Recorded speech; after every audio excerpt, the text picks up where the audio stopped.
झन दिया बाजू छाना बिलारी लगला बिलारी का घामा झन दिया बाजू छाना बिलारी लगला बिलारी का घामा हाथे की दखली हाथे में रोली लगला बिलारी का गामा। मैं ये कह रही हूँ ना, जो भाग रही हैं, जो घर वालों को बता नहीं रही हैं, भाग जा रही हैं, कभी किसी के पति के संग भाग जा रही, तो कभी बच्चों के संग, कभी किसी अदर कास्ट में भाग जा रही, वो क्या कुंडली दिखा रही? आप ही बात बताइए, वो कुंडली देख रही। अच्छा, जिनके संग सब कुछ बढ़िया है, उनके कुंडलियां दिखवाई हैं, सब कुछ बढ़िया कर रखा है, उनके हस्बैंड के 1-1.5 साल में डेथ हो जा रही है, तो क्या उन्होंने नहीं देखा था? मैं उन चीजों को नहीं मानूं। टिकने वाली 7 फेरों में भी टिक जाती है, नहीं टिकने वाली को आप 14 फेरे लगवा दो, उसने नहीं टिकना है। बट आप उस चीज को किसी और तरीके से भी तो बोल सकते हो। आपने सीधे कैसे बोला कि क्या मैं उंगली डाल के चेक करूंगी? और मेरे लिए आज के डेट में सोशल मीडिया एक बिजनेस भी है, एक काम भी है, और एक मेरी अब जिम्मेदारी भी। मतलब औरतें नाच रही हैं तो वो कोठे पे हैं, औरतें कुछ बोल रही हैं तो वो तमीज है, औरतें कुछ कर रही हैं तो इसके पास काम धंधा नहीं है। तो मतलब टारगेट जो है वो सिर्फ औरतें ही हैं। मर्द के ईगो पे बात आती है, जब जब औरतों ने तरक्की करी है, मर्द का ईगो बड़ा हट होता है बाबू, बड़ा। अगर एक भी रेपिस्ट को उसी समय उसके परिवार वालों को सौंप दिया जाए और वो उसको चीड़ फाड़ करके चौराहे में लटका दे, मैं आपसे लिख के कह रही हूँ, आइंदा रेप जैसी चीज होगी ही नहीं।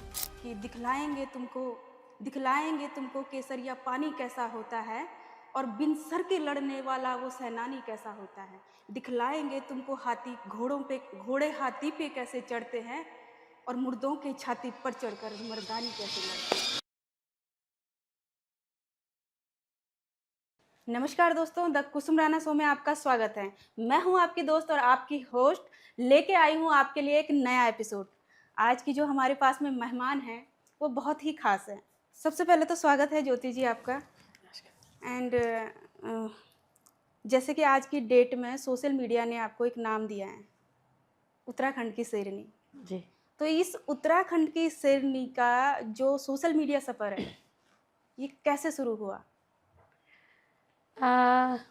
हर कोई आज की डेट में सोशल मीडिया पे काम करना चाहता है, छोटा बड़ा कुछ कोई भी हो। कोई नहीं चाहता कि यार वो एकदम सा, मतलब एकदम वायरल हो जाए ना। हर कोई छोटे मोटे क्रिएटर हर घर में है, हर किसी के पास फ़ोन है। पता नहीं मुझे क्यों उत्तराखंड की शेरनी का टाइटल मिला, आप ही लोगों ने दिया है। मैं भी एक छोटी मोटी क्रिएटर थी। मैंने 2017 में, मैं जो है, उससे पहले आपको पता ही है, एक आईफोन हुआ है, वो छोटे वाले कौन सा फ़ोन कहते थे उनको हम लोग, नोकिया 1100, वो मेरे पास था। 2017 में मैं जब हल्द्वानी आई तो मेरे हस्बैंड ने मुझे मेरे बर्थडे पे एक फ़ोन ला के दिया, एंड्रॉइड फ़ोन। तो मैंने छोटे मोटे ब्लॉग बनाने स्टार्ट करे। मैं मतलब अपने डालती थी गाने वगैरह। आई थिंक हम उस टाइम पे टिकटॉक बनाते थे, तो मैंने बहुत ज़्यादा टिकटॉक में मेहनत करी। पर कहते हैं ना, हमारी मेहनत किसी को नहीं पची और सबसे पहले टिकटॉक ही उड़ गया। फिर जब टिकटॉक गया तो फिर उसके बाद मैंने कुछ नहीं करा। फिर मैंने उसके बाद अपना ब्यूटिशियन का काम स्टार्ट कर दिया, मैं पार्लर वालर का करने लग गई। फिर धीरे धीरे धीरे धीरे धीरे धीरे सोशल मीडिया पे जो है, मैं अभी ऐसे छोटे मोटे गानों पे रील बना देती थी, फ़नी कॉमेडी, मतलब मैं ऐसे करती थी।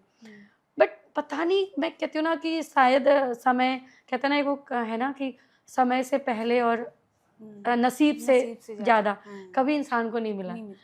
मैंने नहीं सोचा था बहन, सच में अगर बताऊँ तो मैंने नहीं सोचा था कि मैं एकदम अपनी आवाज़ से मेरी इतनी ज़्यादा फैन फॉलोइंग्स हो जाएगी। क्योंकि मैं बहुत तैयार होती थी, मेकअप करती थी, और उसमें मुश्किल से 1000-2000 व्यूज़ में वो बंद हो जाता था। लेकिन फर्स्ट जो मेरा वीडियो वायरल हुआ था, वो हुआ था जो एक हमारे कोई भाई हैं जो बड़े बहुत अच्छी वीडियो बनाते थे, पर सडनली उनका ना चेंज हो गया था ट्रैक। वो महिलाओं को लेके बड़े अभद्र वीडियो बनाने लग गए कि जिसका पति फौज में, उसकी बीवी मौज में, ये सब चीज़ें जो है बहुत, मतलब सुन के बड़ा अजीब लगने लग गया। मैंने कहा यार, मतलब ये क्या चीज़ें हैं? मेरे पापा फौज में हैं, हमारे दादा परदादा, मेरे ससुराल में सब, मतलब आधे से ज़्यादा आप देखिए उत्तराखंड में हर घर से आपको फौजी मिलेगा, फौजी की मैसेज मिलेगी। बड़ा मतलब एक प्राउड फील होता है कि यार ये फौजी के बच्चे हैं। अब जब वो फौजी घर आता था तो बड़ा खुश होता था कि पापा आ गए ना। और हमने अपनी माओ को पहाड़ों में मरते हुए देखा है, काम करते हुए देखा है। एक फौजी की औरत को हमने तड़पते हुए देखा है अपने परिवार के लिए, अपने पति के लिए। पति के। जब घर में काम काज होते हैं, सब आए होते हैं, उसके पति को छुट्टी नहीं मिलती है। हम वो 90s के बच्चे हैं, तो हमने वो फौजी की बीवी देखी। आजकल की फौजियों की बीवियाँ क्या हैं, कैसे आजकल ये लोग ऐसा बोल देते हैं कि फौजी की बीवी फौज में, मतलब फौजी फौज में तो उसकी बीवी मौज में। कहाँ है मौज में भाई? तो वहाँ से मेरी जर्नी स्टार्ट हुई थी। तो वो मैंने थोड़ा सा उनको बोला था कि ये चीज़ें सही नहीं है और आपको ये चीज़ें डिलीट करनी पड़ेंगी और आपको सारी समस्त उत्तराखंड में जितनी भी फौजी की बीवी हैं सबको आपको माफ़ी मांगनी पड़ेगी। और वो हुई। मैंने एक छोटी सी आवाज़ दी और लोगों ने उसको इतना अप्रिशिएट किया, लोगों ने वीडियो शेयर करी, सब मेरे कहते हैं ना वो सब एक साथ बोलने लग गए। और फिर वो भाई साहब ने वीडियो डिलीट करी और उन्होंने माफ़ी भी मांगी। फिर वहाँ से धीरे धीरे धीरे धीरे धीरे मतलब कहो तो मुझे भी अच्छा लगने लग गया कि यार अच्छा मतलब लोग मुझे सुनते हैं, अच्छा तो मुझे बोलना चाहिए। बट मैंने कभी भी जानबूझ के कोई मुद्दा नहीं उठाया सोशल मीडिया पे कि मैं चलते फिरते किसी को भी जय लग रही हूँ या किसी के बारे में भी कुछ भी बोल दे रही हूँ। मुझे जब लगता है कि अब इसकी लिमिट क्रॉस हो गई उसके बाद मैं जाके बोलती हूँ और वो आप देख ही रहे हो कि धीरे धीरे वो वीडियो इतने आगे बढ़ जाती है। ओके। अब जैसे हर एक लड़की का सपना होता है, ये तो आपकी सोशल मीडिया की बाद की जर्नी है, सोशल मीडिया के बीच की जर्नी है। लेकिन वो ज्योति जो 10th में 12th में पढ़ती थी उस समय उस ज्योति का सपना क्या था? मैम मैं आपको बताऊँ मेरा सपना क्या था। मेरा सपना ना स्टार्टिंग से ही एक लड़का बनने का था। हाँ जी, मैं ऊपर वाले से मुझे बस ऊपर वाले से एक ही सिकवा है कि उसने मुझे बॉयज़ नहीं बनाया। क्योंकि ये आस मेरी नहीं थी, ये एक्चुअली मेरी माँ की थी। मैं अपनी मम्मी की सेकंड नंबर की बेटी हूँ और मैंने पूरी ज़िंदगी अपने जब भी मेरी माँ को दर्द होता था या फिर जब मेरी माँ परेशान होती थी तो वो एक चीज़ मुझे कहती थी कि अगर तू मेरा लड़का होता ना तो आज मेरी ये हालत नहीं होती। और मुझे वो चीज़ ना जब बच्ची थी तो बड़ा खलता था कि मेरी माँ ऐसा क्यों मुझसे बोलती है। फिर बाद में मुझे धीरे धीरे पता चला कि जब मैं सेकंड बेटी हुई तो मेरी मम्मा घर आ गई। क्योंकि फिर एक उस टाइम पे 90s में ना बड़ा वो होता था 2-2 बेटियां हो जाना, वो भी ऑपरेशन से। तो फिर उनको ऐसा लगता था कि डॉक्टर ने मना कर दिया था कि अब आप थर्ड बेबी जो है प्लान नहीं कर सकते हो। तो कहीं ना कहीं औरतों को ऐसा लगता है कि अब मेरा तो बेटा ही नहीं है, मेरे तो भाई होता ही है। तो मेरी मम्मा बड़ा कहती थी तू बेटा होता तो मैं पहाड़ नहीं आती, मैं शायद दिल्ली में होती और मैं आज ऐसी नहीं होती। या फिर वो जब भी परेशान होती थी जैसे क्योंकि पापा तो साथ में थे नहीं, पापा फौज में थे और दीदी जो थी मेरी वो बहुत शाही है। तो वो मुझसे कहती थी, वो लड़ती थी तो मुझसे कहती थी तो तू मेरा बेटा होती। तो मैं स्टार्टिंग से ही मेरे में ना एक बॉयज़ वाला क्रेज़ है कि मैं कभी सजी नहीं, संवरी नहीं। मैं जैसे अगर आप मेरी स्कूल की लाइफ देखोगे, जो मुझे जानते हैं, तो वो हमेशा मुझसे कहते थे कि ये मर्द है, क्योंकि मेरे बॉय कटिंग थे। मैंने अपनी शादी पे भी मेरा कोई जूड़ा नहीं बना क्योंकि मेरे सर में इतने छोटे से बाल थे। मैंने नोच पिन भी अपनी सगाई में अपनी मैंने जो है इसमें होल करवाया था क्योंकि मेरे हस्बैंड ने मुझे सगाई के दिन एक नोच पिन दी थी। तो उन्होंने मुझे बोला था कि आप नोच पिन लगाओ। और मैं उससे पहले पूरा बॉयज़ रहती थी, वो पापा के निक्करों को काट के छोटी-छोटी निक्करें बनाना। तो मैं पूरा मतलब मैं धाकड़ पहले से ही थी मैं स्पोर्ट्स खेलती थी, हॉकी खेलती थी, फुटबॉल खेलती थी। तो मेरा पूरा सपना था कि मैं आर्मी में जाऊँ, मैं जॉइन करूँ और मैंने पास आउट भी किए हैं। मैं 2-3 बार मैं हमेशा मेडिकल में बाहर हुई हूँ क्योंकि मुझे मेडिकल प्रॉब्लम है, तो मैं मेडिकल में हमेशा बाहर हो जाती हूँ। तो मैं ऐसा नहीं है कि मैं पहले बहुत सीधी-सादी बिल्कुल हीरोइन टाइप की औरत थी और सडनली मैं चंडालनी हो गई, नहीं। मैं पहले से ही धाकड़ थी। पर वो था कि उस टाइम पे हमारे टाइम में जो था सोशल मीडिया नहीं था, वरना हमने कॉलेज टाइम में, स्कूल टाइम में भी बहुतों के सर फोड़े हैं गलत बात पे। तो आज की जो ज्योति है वो पहले भी थी, बट उस टाइम पे थोड़ा सा खून गर्म था तो कुछ भी बोल जाते थे। अब थोड़ा एक एज आ गया, अब पता है कि क्या बोलना है और मुझे हमेशा लगता है कि सच कड़वा होता है। तो आप जितना झूठ बोलोगे और खासकर सोशल मीडिया लाइन में आप झूठ बोलो दबा के, सामने वाले की तारीफ करो तो आप बहुत जल्दी तरक्की करोगे। अगर आपने सच बोल दिया और आपने जो चीज़ वो पूछना चाह रहे हैं आपने उसका विपरीत आंसर उनको दिया तो मुझे लग रहा है कि फिर आपकी जो है बुराई ही होनी है। ऐसा है इस चीज़ में। जब आपकी शादी हुई, लव मैरिज हुई थी या अरेंज मैरिज हुई? हमारी लव विद अरेंज हुई थी। अच्छा। मतलब पहाड़ों में तो ऐसा ये रिश्ता किसने देखा, मम्मी ने या आपने खुद नहीं, चूज किया मैं था? बता रही हूँ, हमारी हम्म, लव एंड अरेंज हुई थी। हम्म, मेरे पहाड़ों के आपको पता है रीति-रिवाज, हम्म, पहले कुंडली जुड़ती, आजकल थोड़ा अलग सिस्टम है पहाड़ों में। हम्म, पहले से कुंडलियाँ पहले जुड़ती थी, हम्म, उसके बाद जाके लड़के को घर बुलाया जाता था देखने, अगर कुंडली मिल गई तो लड़का आएगा। हम्म, और सबसे मेन चीज़ क्या होती थी, कुंडलियों के अंदर ना फ़ोटो डाल देते थे लड़की की, कि कुंडली ये है और लड़की ये है। अच्छा। तो सेम हमारे संग भी हुआ था, हम्म, लेकिन हमारे संग क्या हुआ था कि मेरे हस्बैंड जो थे, वो कुंडली से पहले ही मुझे देखने आ गए थे। मैं कहीं पे गई थी, किसी के घर पे मैं गई थी, तो वहाँ उन्होंने हमारा रिश्ता तय करा था। तो उन्होंने ऐसे ही बोला था कि कोई चौखुटिया से एक लड़की आई है, तो उसके पापा कुछ रिश्ते की बात करके गए हैं, आप अगर देखना चाहते हो तो आ जाओ। मतलब वो फ्लो में मेरे हस्बैंड मुझे देखने आ गए, अभी कुंडली वुंडली की कोई बात नहीं हुई थी, वो मुझे सीधा देखने आ गए। और कहते हैं ना, देखते ही उनको मैं पसंद आ गई थी।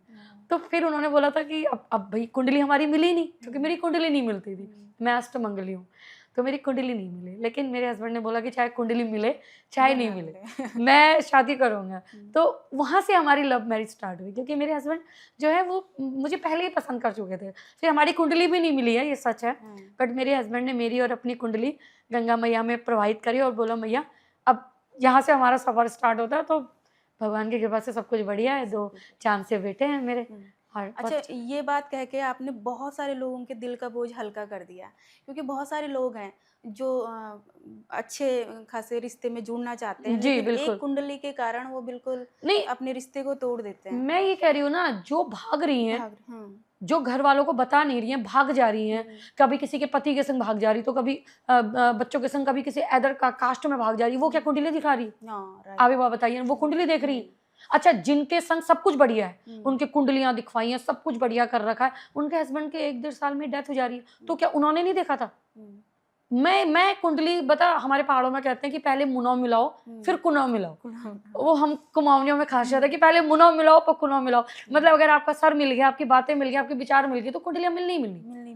मैं उन चीज़ों को नहीं मानूँ। टिकने वाली 7 फेरों में भी टिक जाती है, नहीं टिकने वाली को आप 14 फेरे लगवा दो, उसने नहीं टिकना है। तो ये भी है एक चीज़। ओके।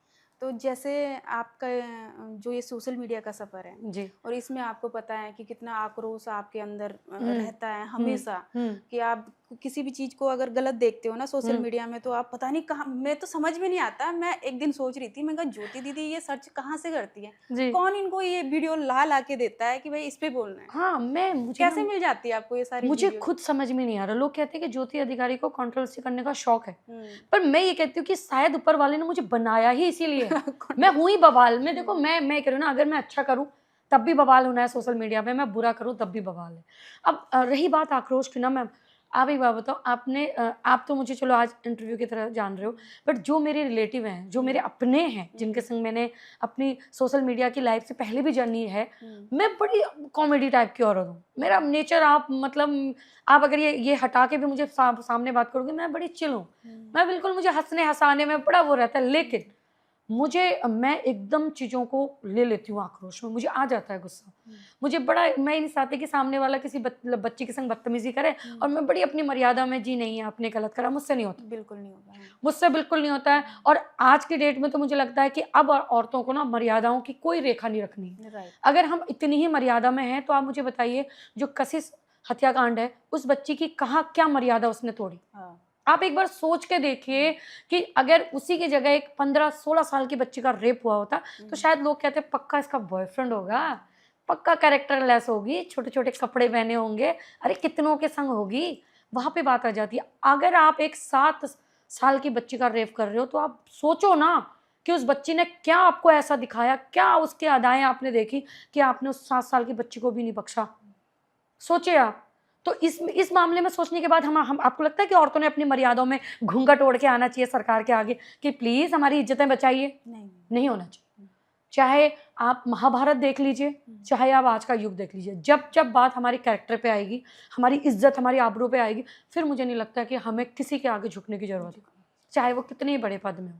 और वहीं से मेरा आक्रोश आगे आता है। और रही बात कि मुझे वीडियो कैसे सेंड होते हैं, मुझे खुद नहीं पता। मुझे ऐसा लगता है सोशल मीडिया पे लोग मुझे ढूंढते हैं कि ये वीडियो ज्योति दीदी तक पहुंचाओ। और अब मैं ये नहीं कहती कि वो इसलिए भिजवाते हैं कि ज्योति दीदी झगड़ा करेगी, वो इसलिए भिजवाते हैं कि उनको लगता है कि हाँ, वो औरत आवाज उठाएगी तो उसके साथ हजारों बहनें आवाज उठाएंगी और कहीं ना कहीं उसकी सुनवाई होगी।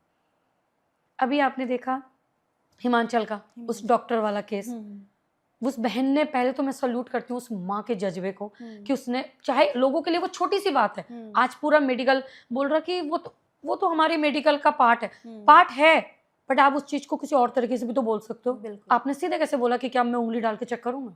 ये चीज गलत है ना। आप किसके लिए बोल रहे हो और किसके सामने बोल रहे हो? उस माँ के सामने। तो वो चीजें आ जाती है मेरे पास, और मैं तो चाहती हूँ, अब तो मैं चाहती हूँ बहन कि मेरे पास आए, बवाल हो, हाँ बवाल हो, पंगा हो, पंगा नहीं। अगर अपने हक के लिए बोलने को बवाल कहते हैं तो मैं बवाल करने को तैयार। यहाँ पे बात हमारी हक की आएगी, मुझ जैसे हजारों बहनों को बवाल करना चाहिए।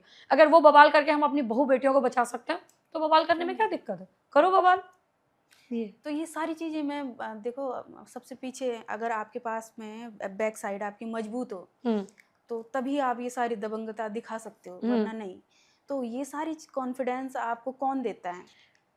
आप एक बार मेरा फैमिली बैकग्राउंड चेक करिए, ना मेरे हस्बैंड दबंग हैं और ना मेरा भाई दबंग है।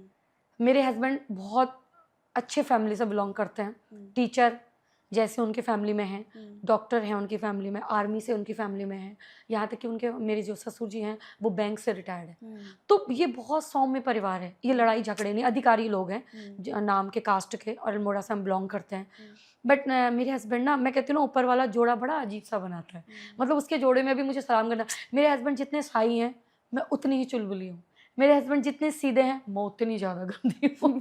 अगर मैं अपना परिचय बनाऊँ, वो मुझे, वो कहीं ना कहीं डरते हैं, वो मुझे बोलते भी हैं कि ज्योति आप इतना बेखौफ बोल रहे हो, क्योंकि यार अगर ऐसा है ना, अगर हम गलत बात पे बोल रहे हैं तो शायद हम डांट भी खाएं। अगर मेरे हस्बैंड को पता है कि वो जो बोलती है वो सही बोलती है, हाँ वो तो उसका बोलने का लहजा थोड़ा ऊंचा है, लेकिन वो बोलती है। और आज के डेट में आपको लगता है कि सीधे और सरल लोगों की जरूरत है हमें? अगर हम सीधे तरीके से अपनी बातों को करेंगे तो आपको लगता है कि सरकार सुनेगी या कानून सुनेगा या समाज सुनेगा? कोई भी नहीं। कहीं ना कहीं तो अगर सब कुछ सही तरीके से होना होता तो मुझे लग रहा है माँ काली की हमें जरूरत ही नहीं। माँ काली का मुझे लगता है अस्तित्व तो है ही नहीं, क्योंकि अगर हर चीज ऐसी हो जाना था तो हाँ, मैं दबंगी से बोलती हूँ, मेरे पीछे कोई सपोर्ट नहीं है। और हाँ, अगर मेरे पीछे मेरी ढाल बन के कोई खड़ी है तो वो है मेरी माँ कालिका। मैं कालिका की भक्त हूँ, मेरे घर में माँ कालिका का विराजमान है। आप कभी भी आइए, मैंने छत्रधारी धार के, अपनी चांदी का छत्र चढ़ा के अपनी मैया रखी हुई है अपने घर में, तो वो मेरे साथ खड़ी है। जिस दिन उसने मुझे संकेत दे दिया कि नहीं करना है, मैं नहीं करूँगी, वरना मैं बेखौफ होकर कहीं भी पहुंच जाती हूँ। आपको लगता है इस सृष्टि में एक पत्ता भी, अगर उस कहते हैं कि एक पत्ता भी हिलता है तो उसमें भी भगवान की मर्जी होती है। तो कोई इंसान कहीं भी ऐसे ही चले जाता है अपना मुंह उठा के, अगर मुझे वहां नहीं जाना है, अगर मुझे कोई शक्ति वहां नहीं पहुंचाना चाह रही, तो कुछ भी हो सकता है। लोग तीर्थ यात्रा पे निकलते हैं, रास्ते में मर जाते हैं, हर चीज है। लोग कुंभ गए, नहाने गए, लेकिन वहां मर के आए। अब क्या वो घर से सोच के गए थे कि मैं कुंभ जाऊंगा तो मर जाऊंगा? घटनाएं कहीं भी हो जाती। लेकिन अगर आपके पीछे, अगर आप सही सलामत कहीं जा रहे हो, किसी चीज के लिए जा रहे हो और वो चीज पॉजिटिव हो रही है, तो इसका मतलब कहीं ना कहीं हमारे संग भगवान भी है। तो मेरे संग तो मेरी माँ कालिका चलती है। मानते हो आप भगवान? बिल्कुल मानती हूँ। मैं उत्तराखंड में जितने भी हमारे 36 कोट देवी देवता है, मैं सब मानती हूँ। उधर चाहे हमारा गढ़वाल हो, चाहे कुमाऊं हो, मैं सबको मानती हूँ। मैंने सारे तीर्थ करे हुए हैं, कुमाऊं के भी।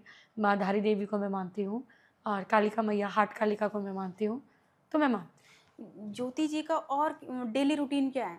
ज्योति जी का डेली रूटीन वही अपने घर से स्टार्ट होता है। मैं एनिमल लवर हूँ, और एनिमल लवर में मैं सांप के, सुना कि कुछ बहुत सारे डॉग्स हैं। बहुत, मैं एनिमल लवर हूँ, और मैं इतनी बड़ी एनिमल लवर हूँ ना कि मुझे एनिमल में ऐसा कुछ नहीं है कि बस वो कुत्ते के बच्चे ही पसंद है। नहीं जी, बच्चा बच्चा है, चाहे वो सांप का बच्चा भी क्यों ना हो, मुझे सब पसंद। तो मैं तो आपसे कहते रही हूँ कि मैं समाज में हर जगह से बुरी हूँ लोगों के लिए। मैं उन लोगों के लिए भी बुरी हूँ जिनको डॉग पसंद नहीं है, पर मुझे पसंद है। और मैं, क्योंकि आई लव एनिमल्स, वो नहीं कि हम आई लव एनिमल्स हम खाते हैं, हम नोचते हैं, नहीं। आई लव एनिमल्स क्योंकि मैं उनको अपना बच्चा मानती हूँ। मैं अभी भी आपके पॉडकास्ट में यहाँ पे बैठी हूँ, लेकिन मेरा आधा दिमाग बच्चों पे है कि पता नहीं खाया नहीं खाया।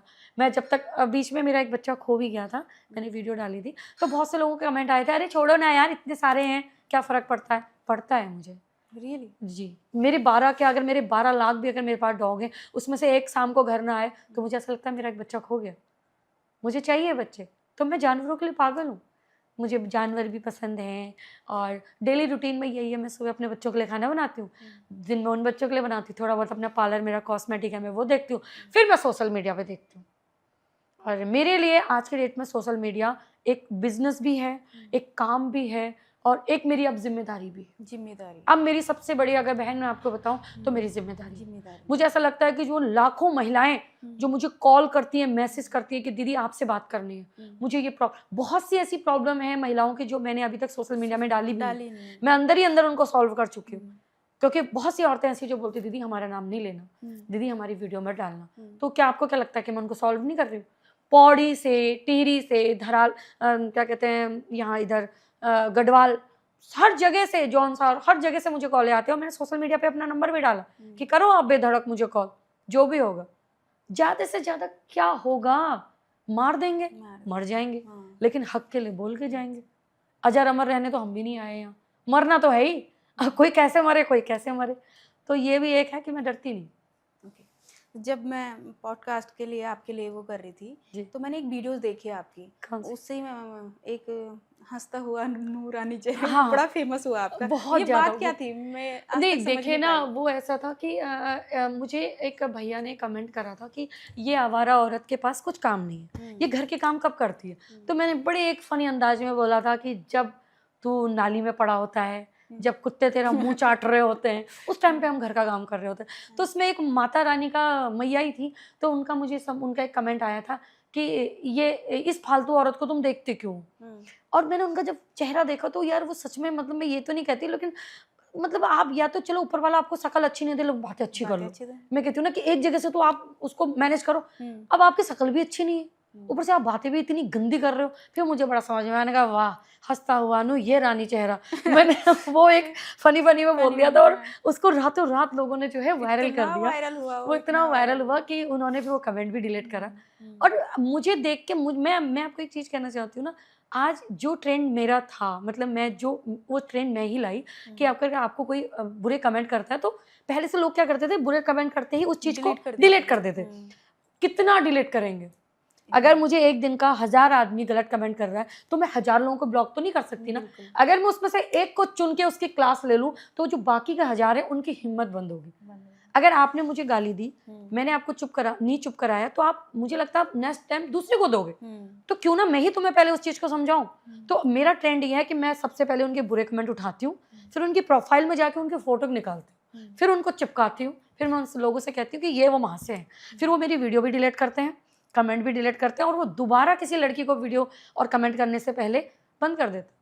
आप किसी के बारे में भी कुछ भी बोलते हो। हमारी एक कुमाऊं में कोई एक माता जी हैं, वो बहुत अच्छा डांस करती है, तो लोगों ने बोला था इसने अपना कोठा खोल दिया।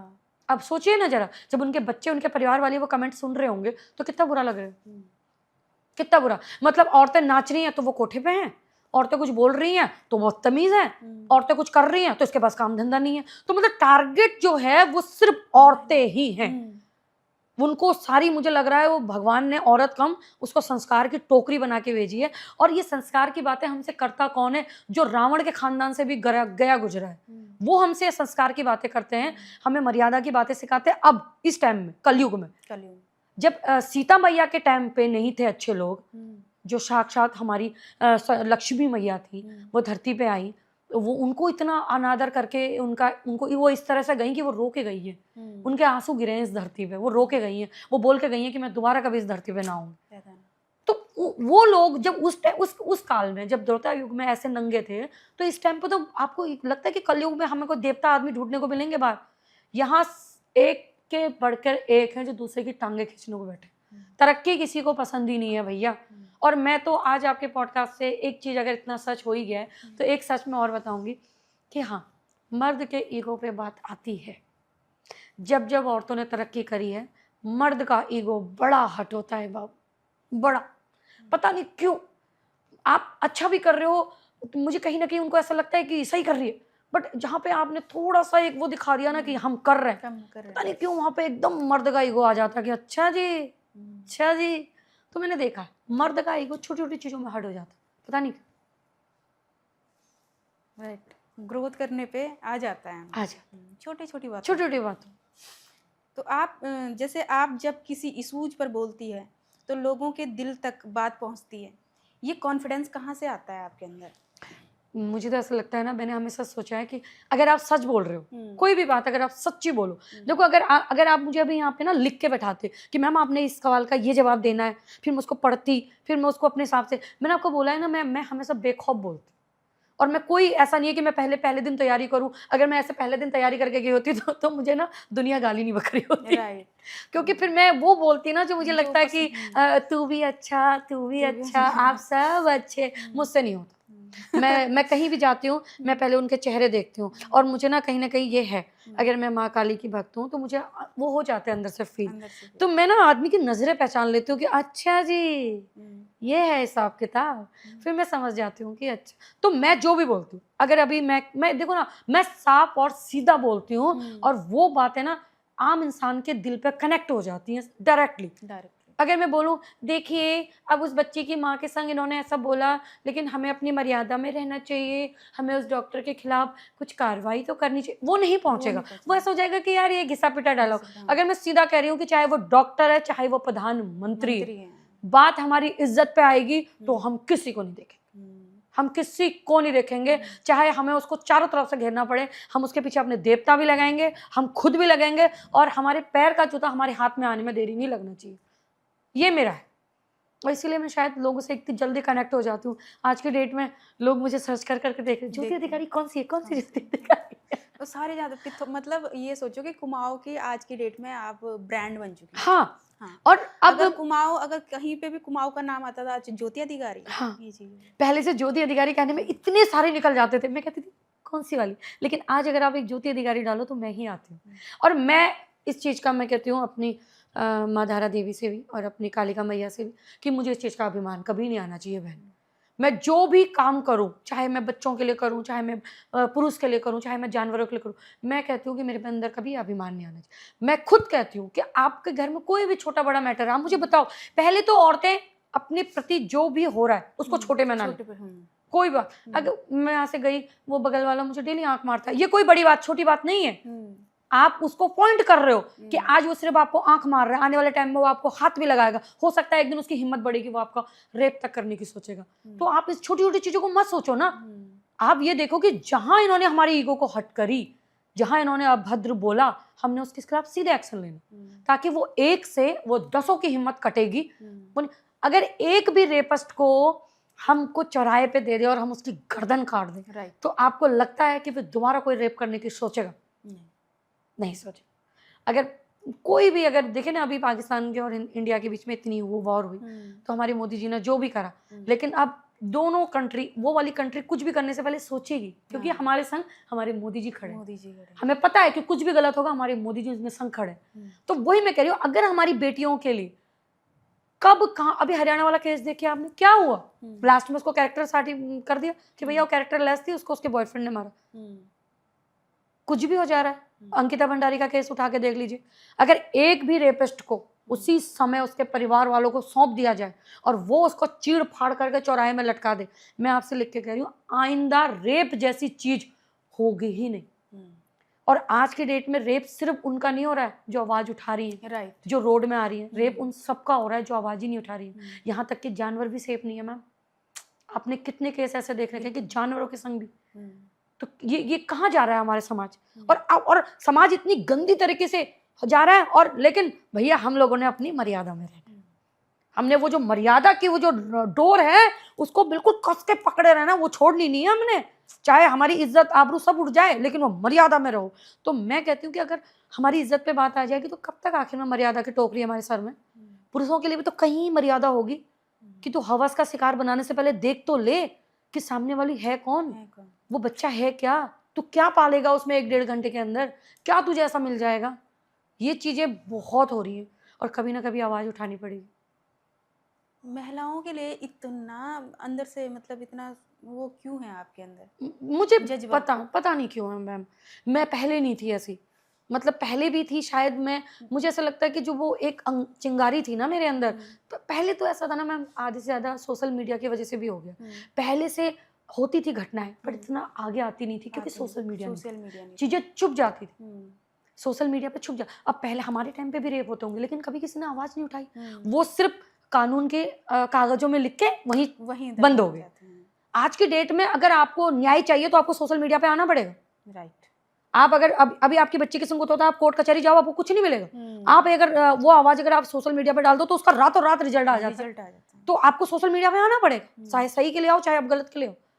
और हमारे टाइम में थे नहीं फोन, तो हमें पता नहीं। तो आपको क्या लगता है? मैं तो ये सोचती हूँ कि जब ऐसी बच्चियों के संग रेप हो रहा है तो वो बच्चियां सुरक्षित हैं जो रोड के किनारे सो रही हैं, जो झोपड़पट्टियों में हैं। मुझे तो लगता है कि वो तो उनको तो मार के काट के कब का फेंक दिया होगा, या उनके घर परिवार वालों को दे दिए पैसे, ये पकड़ भाई कुछ चुप रहे। तो आपको क्या लग रहा है कि क्या रेप उन्हीं का हो रहा है जो आ रहे हैं दिख रहे हैं? रेप उन सबका हो रहा है जो चुप हैं। और रेप के बाद की जो जिंदगी होती है ना मैम, वो मैं कह रही दुश्मन किस्म भी ना हो। जो मर गई वो तो मर गई, उनकी जिंदगी और गत दोनों खराब, लेकिन जो बच गई वो पूरी जिंदगी रोती है, उसका पूरा परिवार जिंदगी रोता है। तो ये चीजें हैं, इसलिए मेरे अंदर इतना आक्रोश है। और मेरा ऐसा नहीं है कि सिर्फ महिलाओं के प्रति ही आक्रोश मैं दिखाती हूँ, मैं हर मैटर बोलती हूँ, हर मैटर पे। चाहे आपने अभी बीच में देखा था कैंची वाला, भाई जब तुमको हमारी पहाड़ियों के आस्था के बारे में पता ही नहीं है तो तुम हमारे पहाड़ को सिर्फ घूमने का प्लेस क्यों बना रहे हो? क्यों बना रहे हो? अच्छा, इतनी आप लोगों ने टाइट सिक्योरिटी कर रखी है, क्या आपके पास इतनी सिक्योरिटी नहीं है कि आप एक एक महिला को रोक के पूछो कि मैम आप माहवारी में हैं तो आप मंदिर में प्रवेश नहीं कर सकती? राइट। ये हमारे उत्तराखंड के मंदिरों के खिलाफ। हम माहवारी में अपने मंदिरों में अपनी देवी देवताओं पे नहीं जाते। अगर उसमें एक लेडी ऐसी होनी चाहिए, एक पुलिस वाला महिला ऐसी होनी चाहिए जो बोले मैम अगर आप महामारी में हैं तो आप एंट्री कर सकते हैं। एक पुरुष ऐसा होना चाहिए जो चेक करे, सर अगर आपने ड्रिंक कर रखी है तो आप अंदर एंट्री नहीं करेंगे। होना चाहिए नहीं होना चाहिए वहां पे? ये चीजें हमारी सरकार ने करनी। लेकिन हमें हर जगह से, चाहे हमारी बहू बेटियों के संग हो, चाहे हमारी धार्मिक चीजों के संग हो, हमें हर चीज से पाबंदी है ना, हमें हर चीज से रोका जा रहा है। कैंची में अगर हमारे अपने लोकल का आदमी आता है जिसको उस कैंची की महानता पता है तो वहां के वो उस प्रसाद को पता है मैम, अमृत समझ के अपने घर लेके जाता है। अमृत वो अपने पूरे परिवार को बांटता है, वो उसको सजा के रखता है, हर किसी को बड़े शौक से देता है, ये कैंची का प्रसाद है, ये बाबा का प्रसाद है। वो हमें पता है ना कि हमारे लिए बाबा क्या है। जो बाहर का आदमी टूरिस्ट बन के आ रहा है वो उस प्रसाद को खा रहा है, उसको समझ में नहीं आ रहा है ये क्या टेस्ट है, वो उसको रोड के किनारे फेंक के जा रहा है। तो उसने प्रसाद नहीं फेंका, उसने हमारी आस्था फेंक दी। मैं हर साल कैंची जाती हूँ, लेकिन इस साल हमारी सरकार ने पहले ही बोल दिया था कि कैंची में कृपया लोकल का आदमी ना आए, बाहर के आदमी आए। हम तो कभी भी दर्शन कर लेंगे, बाहर के आदमी को दर्शन करने दें। आया, वो दर्शन किया उसने, लेकिन वो दर्शन करने के बाद क्या कर गया? कैंची में हमारी सिपरा नदी के किनारे टट्टी करके गया, हमारे प्रसाद को फेंक के गया। अपनी बहू बेटियों के संग वो इतने इतने छोटे छोटे कपड़े पहन के वो मंदिरों में प्रवेश किया उसने। तो मतलब उनकी आस्था आस्था है, लेकिन हम पहाड़ियों की आस्था आस्था नहीं है। इसलिए ज्योति अधिकारी बोलती है, और अधिकारी जो बोलती है वो चुपती है, लोग चुपती हैं। और सच चुपता है, सच चुपता है ना। झूठ से तो सारे लोग खुश हो जाते हैं ना। अभी मैं तारीफ करूँ तो मैं आपकी तारीफ कर दूं ना, अभी एक से बढ़ के आपको आसमान में चढ़ा दूं, आप तो फूलों की माला डालोगे मेरे गले में। लेकिन अभी मैं आपको बोल दूं नहीं मैम ये गलत है, ये गलत, आपने ये गलत बोला, अभी तुम मुझे यहीं से भगा के बाहर फेंको, उठाओ इनको बाहर फेंको। तो ये चीजें है ना, सच हर कोई सुनना ही नहीं है। हर क्रिएटर के लाइफ में एक मोमेंट आता है जब लगता है कि अब कुछ बदल गया। आपके लिए वो मोमेंट कौन सा था? मैम मेरे लिए अगर मैं रियल बताऊं तो मेरे लिए कशिश हत्याकांड, मैं उस चीज़ को अपने दिमाग से हटा ही नहीं पा रही। पता नहीं क्यों वो बच्ची ने, मुझे ऐसा लगता था जब मैं पिथौरागढ़ गई, मुझे ऐसा लगा कि वो बच्ची मुझे लेके गई। और ये चीज़ मैं कभी नहीं भूलूंगी। मैं जब उनके घर में गई, उसके मम्मी पापा से जब मैं मिली तो मुझे वो चीज़ बहुत बुरी लगी। आज लोगों को ऐसा लगता है कि शायद वो चीज़ वो भूल गए, पर वो लोग वो नहीं भूले। उस माँ की आवाज़ ख़त्म हो गई है, उस माँ के मुंह में ज़बान नहीं है।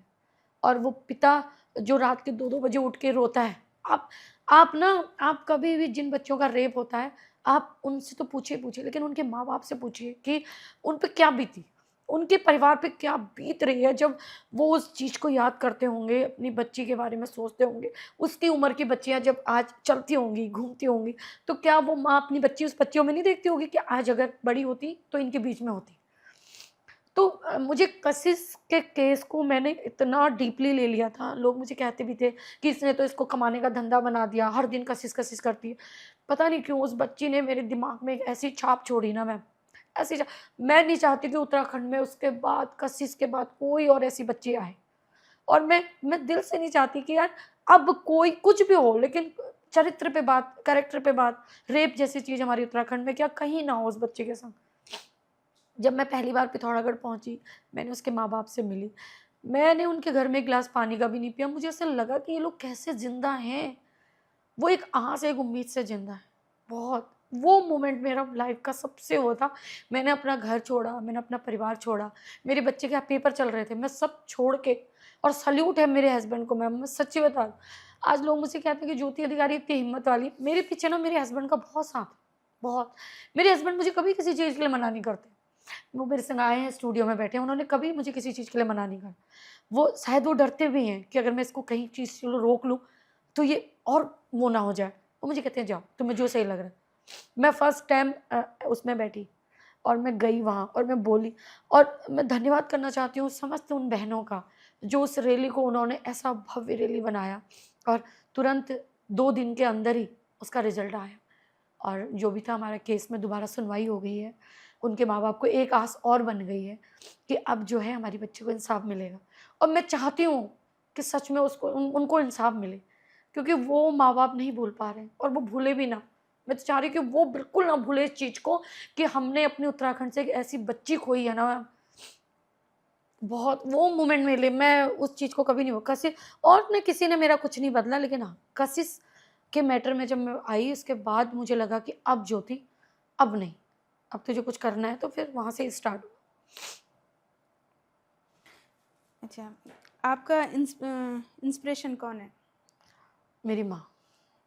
मुझे अपनी मम्मा बहुत पसंद, क्योंकि इसलिए मेरी माँ कि मैंने अपनी माँ को हर संघर्ष में लड़ते हुए देखा है।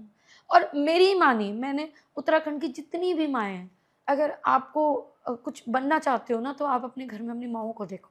मैंने अपनी माँ को देखा है। मेरी माँ, मेरे पापा आर्मी में थे और मेरी माँ के 3-3 ऑपरेशन हैं, वो भी 22 टाँकों के ऑपरेशन। आजकल के ऑपरेशन नहीं कि 4-5 टाँके लग गए बड़े ईज़िली, 22 टाँके ऐसे खड़े ऑपरेशन है मेरी माँ के। और ये उम्र मेरी मम्मी की है अभी। मेरी मम्मी जो है वो 60 के अराउंड जाने वाली हैं, पर आज भी उनमें एक जज़्बा है। वो आज भी मुझे सही और गलत के बारे में बोलती है। मेरी मम्मी भी निडर है। मेरी मम्मी ने 3 बच्चे पाले, 6-7 गायें पाली और खेती करी, और मेरे पापा ने आर्मी में नौकरी करी। तो हमने अपनी माँ को देखा है संघर्ष करते हुए, कैसे हमारी माँ डील करती थी, कैसे हमारी माँ सही को सही, गलत को गलत, कैसे हमारी माँ आधी-आधी रात में उठ के लोगों की मदद करने जाती थी। आधी रात में भी कोई हमारे दरवाजे पे आता था कि दीदी ऐसा हो गया, मेरी माँ कहती थी चल मैं आ रही हूँ। मैंने अपनी माँ को जानवरों के मुंह में ऐसे हाथ डाल के उनके गले से पन्नियाँ निकालते हुए देखा है। एक बार हमारी गांव में किसी चाची की गाय ने पन्नी खा ली थी और वो पन्नी उसके नाक में फंस गई और गाय के नाक से ब्लड आ रहा था। अब डॉक्टर उस टाइम पे इतने नहीं थे कि वो गांव में आए इलाज करे, नहीं। मेरी मम्मी ने पूरा अपना हाथ उस गाय के गले में डाला और यहाँ से, क्योंकि कहते हैं कि जानवरों के ना 2 दांत होते हैं, एक आगे होते हैं और एक यहाँ पे गले में होते हैं जिससे वो घास काटती है। तो जब वो मेरी मम्मी ने ऐसे हाथ डाला, वो पन्नी निकाली तो मेरी मम्मी का पूरा हाथ कट गया। तो मेरे लिए स्टार्टिंग से जो एक रोल मॉडल रही ना, अगर किसी को कहते हैं ना कि हमने अपनी माँ को ये करते हुए देखा, तो मैं मानती हूँ कि मेरे लिए मेरी मम्मी है। मैं अपनी मम्मी को अपना रोल मॉडल मानती हूँ। ओके, आप अपने फॉलोवर को क्या मैसेज देना चाहते हैं, खासकर उन लड़कियों को जो आपको रोल मॉडल मानने लगी? मुझे आज की डेट में सबसे ज़्यादा अगर रोल मॉडल कोई मान रहा है तो वो आने वाली पीढ़ी। जैसे 10 साल, 11 साल, 15 साल की जब बच्चियाँ मेरे पास आती हैं ना और बोलती हैं आंटी आंटी आंटी हम आपको देखते हैं, आंटी आंटी आंटी हमें आप बहुत अच्छे लगते हो, तो मुझे ऐसा लगता है कि आने वाली पीढ़ी को ना ज्योति अधिकारी जैसा बनना है। मैं ये नहीं कह रही हूँ कि एकदम हर जगह आप अपना गुस्सा दिखाओ, कहीं कहीं पे आपने भी मेरा नेचर देख लिया है मैम, मैं हर जगह गुस्से के लिए फेमस नहीं हूँ, लेकिन ये है कि लोग मेरे आक्रोश को देखते हैं, मेरे शब्दों को नहीं देखते। नहीं सॉरी, लोग मेरे शब्द देखते हैं पर मेरे आक्रोश को नहीं देखते हैं कि मैं किस चीज के बारे में क्यों इतना बोल रही हूँ, आखिर में मेरे उन शब्दों के पीछे मेरा जो गुस्सा है वो क्यों है। अब ऐसा तो नहीं है ना आप मुझे अपने घर बुलाओ मैं आपसे कहूँगी नहीं तूने कैसे बुलाएगी, मैं ऐसा तो नहीं बोल सकती ना, लेकिन जहाँ पे गलत होगा वहाँ पे तो मुझे बोलना पड़ेगा। तो हाँ, मैं चाहती हूँ कि बच्चियाँ तो सतर्क होए, वो उनको अगर आप उनको फ़ोन दे रखा तो मैं उनसे कहती हूँ कि 1.5 घंटा आप रील बनाने में देखो और 1 घंटा आप अपनी रेल बनाने में देखो, कि जहाँ अगर आपके पेरेंट्स ने आपको फ़ोन खरीद के दिया है तो उस फ़ोन को आप अपना औजार बनाओ, चाहे चाहे वो माताएं हों, चाहे वो बच्चियां हों, चाहे वो भाई हों। उसको सिर्फ हाय हेलो हाय गाइस इसके लिए नहीं, आप उसको अपना औजार बनाओ। जहां आपको लगे कि हमारे संग गलत हो रहा है, इसने हमारे संग गलत करा, सीधे उसकी वीडियो बनाओ। सही और गलत निर्णय लेगा फिर जनता, आप जनता पे छोड़ दो। आप वहां पे उसको अगर अपने मुंह से कुछ कहोगे, क्या पता कुछ, उसकी वीडियो बनाओ ना। अगर वो गलत है तो वीडियो बनाओ, हकीकत वो खुद, सफाई वो खुद देगा। आज वो डॉक्टर अपनी सफाई दे रहा है, कैसे दे रहा है वो सफाई? इसका मतलब उसने उस रात कुछ गलत बोला था। तो मैं तो चाहती हूँ, और उन माओं से भी मैं कहना चाहती हूँ कि आप अपने बच्चों के संग एक दोस्त वाला हिसाब रखो कि आपके बच्चे आपको हर चीज़ बताए। और अगर आपके बच्चे ने कोई वीडियो आपको दिखा दी कि मम्मा इन्होंने हमसे ये बोला, ये अंकल मुझे ये कह रहे हैं, तो आप उस पर सीधे एक्शन लो, सीधे एक्शन लो। एक्शन के लिए क्या करें? एक्शन के लिए यार मैं तो कहती हूँ ना, अब पहले तो अगर लोग कहते हैं फिर ये कानून के खिलाफ हो जाएगा, लेकिन मैं कहती हूँ अगर आपके बच्ची आपके पास रो के आती है और आपको लगता है कि उस आदमी ने कुछ करा है, मेरे हिसाब से तो पहले ही उसका इलाज करो। पहला तरीका अपना अपनाओ, फिर सेकंड तरीका आप कानून के ऊपर छोड़ो। और पहला आपका तरीका यह है कि रखो साले के कान पे 2-4 वहीं पे, 2-4 अपनी भड़ास पहले पूरी निकालो। जब उसका सर, मैं तो अपने हर इंटरव्यू में बोलती हूँ और मेरा ये धाकड़, जब उसका सर फूटे और उसके मुंह से सारा ब्लड आए, फिर वो चौकी जाए खुद, और वो चौकी में जाके बोले कि इसने मुझे मारा। फिर आप जाइए कि मारा क्यों, कारण पूछो हमसे, फिर आप अपना कारण बताओ। अब लड़कियां ना जाए रो रो के कि हमारे संग बदतमीजी हुई। मैं चाहती हूँ कि अब वो इंसान जाए रो रो के कि भाई हमने कुछ कहा था तो इन्होंने हमारा सर फोड़ दिया और मुझे मारने की धमकी दे रही है। सीधा बोलो कि हम तेरे को वहीं पर मार देंगे, ताकि वो अपनी सुरक्षा के लिए चौकी जाए, हम ना जाए। और खासकर मैं ये नहीं कह रही कि हर महिलाएं जाएं, अब जो कुछ ऐसी भी हैं जो ड्रमों के अंदर अपने पतियों को डाल दे रही है, ये उन लोगों के लिए नहीं है। बिल्कुल, वो उनको तो सजा उनका देगा ही देगा। ये उन माओं के लिए है जिन बच्चों के संग वाकई में गलत हो रहा है। अगर हमें कानून ने इतने वो दिए हैं ना, क्या बोलते हैं कि औरतों को तो बड़ी छूट दी है, तो मैं कहती हूँ औरतों से अब उस छूट का उपयोग करो। राइट, करो ना अपने हक का उपयोग। अगर हमारे इतने हर जगह कहते हैं लेडीज फर्स्ट, लेकिन कहाँ है लेडीज फर्स्ट? लेडीज अगर फर्स्ट आएगी तो तुम तो पीछे करने पे लगे पड़ो, और अगर वो अपने बलबूते पे आगे आ रही फिर तुम कह रहे हो नहीं जी वो तो ऐसी है, वो तो वैसी, पता नहीं कैसे गई होगी, अरे क्या क्या करा होगा, अरे ये तो ऐसी ही है। आज तक हमारे कैरेक्टर भी तो उंगली उठा रही। वो तो मैं इतनी धाकड़ हूँ तब जाके मैं बेखौफ होके आगे आई हूँ। अगर मैं थोड़े अदाओं वाली होती, लटके झटके वाली होती, वो कहते अरे शकल से ही ऐसी लगती है, ऐसी ही होगी। बहुत सी चीजें हैं मैम, बहुत सी चीजें हम सदियों से सुनते आ रहे हैं, सदियों से सुनते हो। हाँ, जब लोग आपको रोक नहीं सकते ना, तब वो आपका सबसे पहला वार करते चरित्र पे। मैं आपसे कह रही हूँ जब लोग आपकी बराबरी नहीं कर पाएंगे तो वो आपकी बुराई करेंगे, ये सीधा है। और आप हमेशा 2 लोगों के हिसाब से रहो। देखो संसार में 2 लोग हैं, एक वो जो बातें करते हैं, एक वो जिनकी बातें होती हैं। और मैं अपनी माता रानी का शुक्र मानती हूँ कि हम उनमें से हैं कि हमारी बातें होती हैं। हम बातें करते ही नहीं है भैया, तुम हमारी बातें करो। अगर हम घर के अंदर हैं तब भी हमारी बातें हो रही हैं। जिन औरतों के पास फोन नहीं है, वो सोशल मीडिया पे नहीं है, बातें उनकी भी हो रही है, राइट, उनकी भी बातें हो रही है। और अच्छा जो सोशल मीडिया पे है वो तो बदनाम है ही है। तो मुझे अब कोई फर्क नहीं पड़ता अपनी हेटरों से। लेकिन हाँ, मेरे से बहुत औरतों को ऐसी हिम्मत मिली कि अब वो भी क्या करते हैं, गलत कमेंटों को उठाते हैं, फोटो चिपकाते हैं और उसको गाली देते हैं। वहां मुझे बड़ा मजा आता है कि चलो ये एक ट्रेंड चल गया है कि साले तेरे को, अगर तू हमें गलत कमेंट करेगा तो अब हम तुझे भी नंगा करेंगे। तो इग्नोर करते रहते हैं। हाँ, वरना औरतें कहती है छोड़ो ना यार दीदी मैं तो ब्लॉक कर देती हूँ। अरे क्यों करेंगे ब्लॉक भाई? तू यहाँ ब्लॉक करेगी, वो दूसरी जगह कमेंट करेगा, और साले को वहीं पर करना नंगा ताकि उसकी फोटो सोशल मीडिया देखे। वीडियो को सबसे पहले तो देखिए, हाँ, अगला पर्सन अपनी इमेज को दाव पे रख के किसी चीज के बारे में उठ के बोल रहा है, हाँ, तो इट मीन्स तो वो ऐसा पागल तो नहीं कि ऐसे ही बोल रहा है ना। तो उसे सुनो पहले, विदाउट कमेंट के पहले सुनो उसे। नहीं वैसे भी अगर उसने कमेंट ऑप्शन खोला है, अगर आप एक डांस करते हो, आपने कमेंट ऑप्शन खोला है, आपको पसंद नहीं आ रहा तो मैं कहती हूँ देखो ही मत ना भाई। हम सोशल मीडिया पे आए हैं तो सही और गलत आपकी मर्जी है। मैंने 4 दुकानें लगाई हैं, अगर मेरे दुकान का सामान अच्छा होगा तभी तो आप लोगे। मैं आपको पकड़ पकड़ को तो नहीं लाऊंगी ना, खींच खींच के आजा मेरी दुकान में, आजा मेरी दुकान में। तो जब आपको हमारी चीजें पसंद नहीं है, आपको हमारा कंटेंट पसंद नहीं है, आपको हमारी बातें पसंद नहीं है, तो मैं कहती हूँ देखते क्यों हो? और फिर देख तो देते हो, ऊपर से फिर उसमें आके अपना अपना विचार भी दे जाते हो। फिर तुम्हारे विचारों को हमें अचार बना के सोशल मीडिया पे दिखाना पड़ता है। तो ऐसा है। आगे आप क्या करना चाहती हैं? एक्टिंग, मोटिवेशन या सोशल अवेयरनेस पर किस पे फोकस करना चाहिए? ये सवाल आपका सबसे बेस्ट है बेस्ट है कि आगे आप क्या करना चाहती हैं। अच्छा, सच सच बताऊं, जब मुझे कोई इस इंटरव्यू में जब ऐसा बोलता है ना, ये सवाल आपका सबसे बेस्ट है, मुझे नहीं, सच सुकून में मिल ये जाता है। पहले तो मैं आपका भी धन्यवाद करूंगी कि आप बहुत छोटी उम्र की हैं, ठीक है। हम्म, आप इतनी छोटी उम्र में इतना अच्छा काम कर रही हैं। सच में जब मैंने आपके सारे पॉडकास्ट देखे थे तो मुझे लगा था कि आप मुझे जानना चाहिए, और खासकर आप हमारी गढ़वाल से हैं, तो आप गढ़वाल से हैं, मैं कुमाऊं से, तो मुझे तो आना ही था। बट ये सवाल आपका बहुत अच्छा है कि आप आगे आप क्या करना चाहेंगे। देखिए, मैंने कभी नहीं सोचा, और मैंने अपनी हर वीडियो में बोला है कि मैं राजनीति में नहीं आना चाहती, ठीक।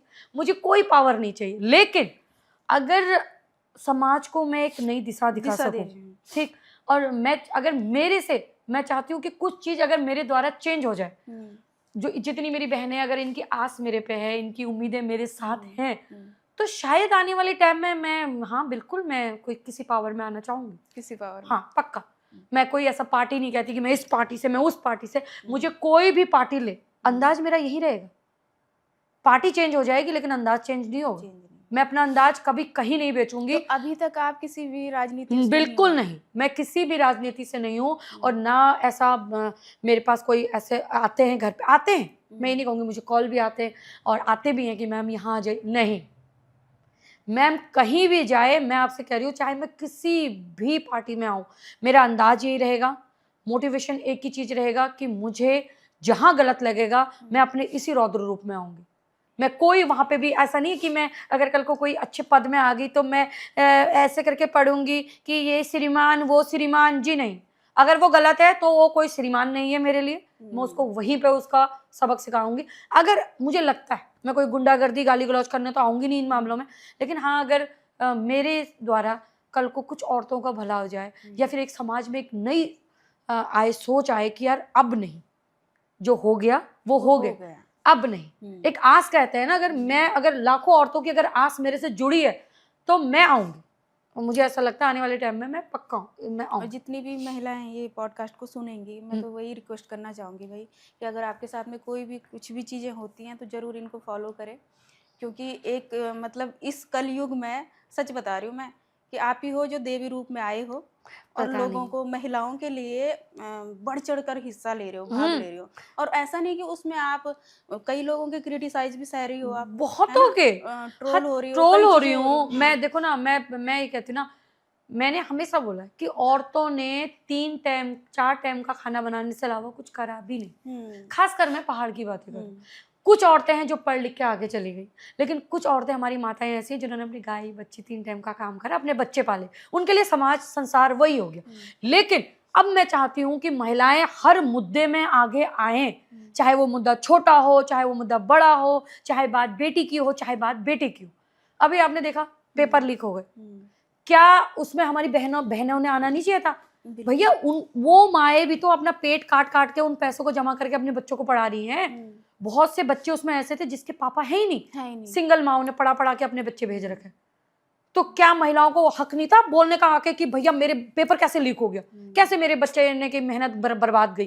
क्या तुम्हें क्या लगा कि सिर्फ दिल उस बच्चे का टूटा कि पेपर लीक हो गया? उसके माँ बाप पे कुछ नहीं बीती, उसके माँ बाप के सपने नहीं टूटे, उसके माँ बाप भी तो चाह रहे थे ओ मेरे बच्चे की नौकरी लग जाए तो सारे हालात ठीक हो जाएंगे।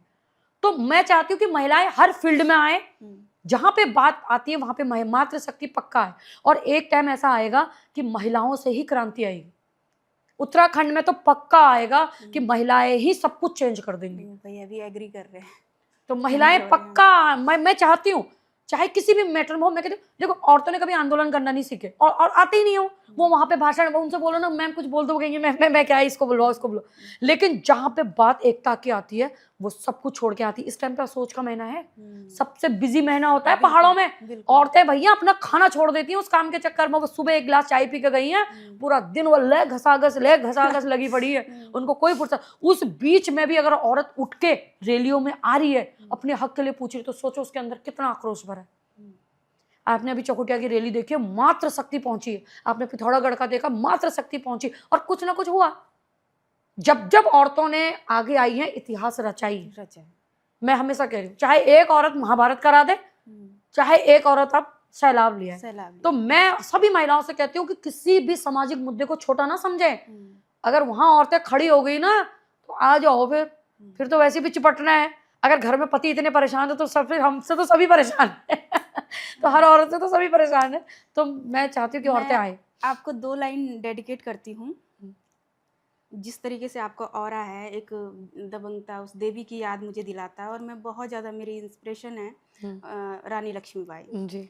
तो उनका एक छोटा सा वो है कि दिखलाएंगे तुमको केसरिया पानी कैसा होता है, और बिन सर के लड़ने वाला वो सेनानी कैसा होता है। दिखलाएंगे तुमको घोड़े हाथी पे कैसे चढ़ते हैं, और मुर्दों के छाती पर चढ़कर मर्दानी कैसे लड़ते हैं। बहुत बढ़िया, thank you so much. Thank you मतलब सो आपके मच। जज्बे को देख मैं मुझे ना एक बात बताऊं, मैं आपको आपके पॉडकास्ट से कहना चाहती हूँ कि मैम बहुत, अगर आप हमेशा सच बोलोगे ना तो आप हर फील्ड में आपके दुश्मन बन जाएंगे। चाहे वो कलाकार हो, चाहे वो सिंगर हो, चाहे वो एक्टर हो, चाहे वो छोटा बड़ा क्रिएटर हो, या चाहे वो कोई मंत्री हो। तो मैंने ऐसा नहीं है कि मैं इनके लिए बहुत अच्छी हूँ, मैं इनको गाली बकती हूँ, नहीं। मेरी नज़र में वो हर इंसान गलत है जो गलत करता है। और मुझे पता है कि मेरी पर्सनल दुश्मनी किसी के संग नहीं है। देखिए, अभी कोई भी सिंगर भी कह ले कल को कि यार इसने हमारे बारे में ये बोला, मैंने आपके बारे में नहीं बोला, मैंने आपके उस चीज़ में बोला जो आपने गलत प्रेजेंट करी। भाई अगर आप कोई गाना बना रहे हो, आप उस गाने में हम नाच रहे हैं, कूद रहे हैं, तो हम भी तो चाहते हैं ना। अगर एक बात बताओ ना, हमारी माँ, मेरी माँ मेरी आदर्श है। अगर कल को मेरी माँ ही कुछ अलग शर्म करने लग जाए तो मैं खुद ही मैं यार ये क्या कर रही हूँ। तो वही मैं कह रही हूँ, अगर हम आपको सरस्वती के रूप में देख रहे हैं, है ना, कि यार ये हमारी सरस्वती, इसके मुंह में सरस्वती विराजमान है, और वो कुछ ऐसा कर दे तो हमें बुरा लगता है। तो अगर हम ही आपकी रीलों को आगे भेजे तो हमारे फर्ज है ना आपको बोलना कि ये गलत है, आपने ये गलत करा। तो वहां मुझे ऐसा लगता है कि लोग सोचते हैं यार ये तो हमारी पर्सनल दुश्मन होगी। मेरी किसी के संग कोई पर्सनल दुश्मनी नहीं, चाहे वो ब्लॉगर हो, चाहे वो सिंगर हो, चाहे वो एक्टर हो। आपकी लड़ाई सिर्फ इस बात की है कि अगर हम उत्तराखंड से मर्यादा हमारी संस्कृति के संग छेड़छाड़ नहीं होनी चाहिए। आप एक तरफ कहते हो कि मैं कुमाऊं की रानी, तो आपको हमारा इतिहास पता होना चाहिए कि कुमाऊं की रानी जो थी वो थी जिया रानी, कतीरों की वंशज, जिसने पूरी कुमाऊं को हिला दिया था, शिव की महाभक्त। तो हम उनको अपनी रानी बोलते हैं, वो आज पूजी जाती हैं। आप जब देखना हमारे पहाड़ों में जब जागर लगती है तो कुमाऊं कतीरों का नाम आता है। तो हम कैसे आप कह दे कि हमारी कुमाऊं की रानी ऐसी थी। अच्छा, फिर बात आती है संस्कृति की। आप देखो ना, ये कैसे कह दे कि उत्तराखंड एक घूमने का पर्यटक है। नहीं जी, उत्तराखंड सिर्फ टूरिस्ट के लिए नहीं बना है। उत्तराखंड में चारों धाम है।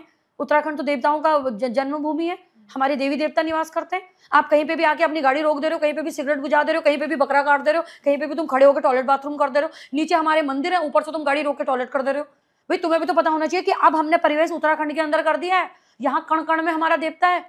अभी मैं जब अपने मायके को जा रही थी, मैंने देखा 4 लोगों ने गाड़ी रोक रखी और एक बेशरम वहां पे नीचे होकर टॉयलेट कर रहा है। तो मैं उस आदमी से पूछना चाहती हूँ, सीधा अपने पॉडकास्ट में तो ऐसे बोलती हूँ कि तेरा मर जाए, तू अंधा, तू कम से कम ये तो देख ले कि टॉयलेट करने से पहले तू कहाँ पे खड़ा है। नीचे देवता, नीचे वो नदी के जस्ट नीचे हमारी मंदिर है। क्योंकि मैं कह रही हूँ ना, उत्तराखंड में आपको हर मोड़ पे देवता मिलेंगे। ये मोड़ कटा हमारी देवी मैया आ गई, वो मोड़ कटा हमारे गोलजू आ गए, वो मोड़ कटा हमारे गणेश जी बैठे हुए। तो हमारे तो हर मोड़ में देवता है। तो आप एक बार जहाँ पे भी खड़े हो रहे हो, आप एक बार चेक करो कि भाई अगल बगल कोई मंदिर तो नहीं है, मैं क्या कर रहा हूँ। आप कहीं पे भी खड़े होकर टॉयलेट करते रहे, नीचे हमारे देवी देवता। भुगतोगे तुम नहीं, भुगतेंगे हम। आपदा जब वहां पे आई केदारनाथ में, भुगता किसने? हमने। कौन मरे? सारा उत्तराखंड उजड़ा, सारा पूरा क्या कहते हैं, सोनबाड़ उड़ गया हमारा। सारे हमारे जितने भाई उसमें काम करते थे, जितने होटल लाइन में काम करते थे, पूरा उत्तराखंड भुगत रहा है। तो आपदाओं में भुगते हम रहे ना। कर्म तुम करो, भुगतेंगे हम। हमारे देवी देवताओं के संग छेड़खानी हो रही तो हम ही तो भुगतेंगे उस चीज़ों को। तो ये चीज़ है।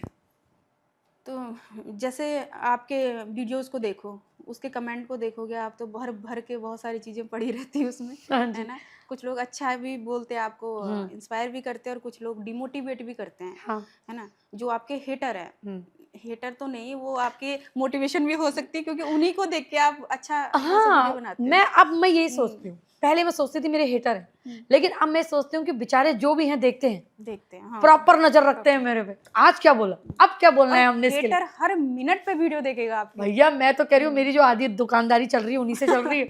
वो मुझे देख तो रहे हैं। मेरे अपनों को तो, मेरे बहुत से अपने ऐसे जो जलते हैं, कहते हैं छोड़ ना क्या कह रही है। वो बेचारा पूरा सुनता है, उसके बाद वो अपना टिप्पणी देता है उसमें। लेकिन मैं ये नहीं कहती, हाँ कभी कभी ऐसे कुछ कमेंट आते हैं जो मुझे लगता है कि अब इसका जवाब देना जरूरी है, वरना बहुत से कमेंटों का तो मैं जवाब भी नहीं देती हूँ, बहुत पड़े। अच्छा उसमें अगर मैं बुरे कमेंटों के जवाब देती हूँ, फिर जिन्होंने अच्छे कर रखे हैं वो नाराज हो जाते हैं मुझसे। अच्छा दीदी ये बड़ा गलत है कि बैड कमेंट करो तो हर कोई देख लेता है, हम अच्छा लिखते हैं आप देखते नहीं हो। तो मुझे ये भी समझ में आता है कि यार ये भी सही है, मैं हमेशा बुरे कमेंट ही क्यों उठाती हूँ, मैं एक आध अच्छे भी उठा लूंगा उसमें से कि यार इसने भी तो ये बोला है। तो अब मैं सोचती हूँ कि नहीं, अब मुझे ये जो मैं ये वाला ट्रेंड मेरा हट किया है, अब मैं मुझे नहीं फर्क पड़ता है, मैं रियल बताऊँ। क्योंकि देखिए ना, एक किस्सा है ना कि कुछ तो लोग कहेंगे, लोगों का काम है कहना।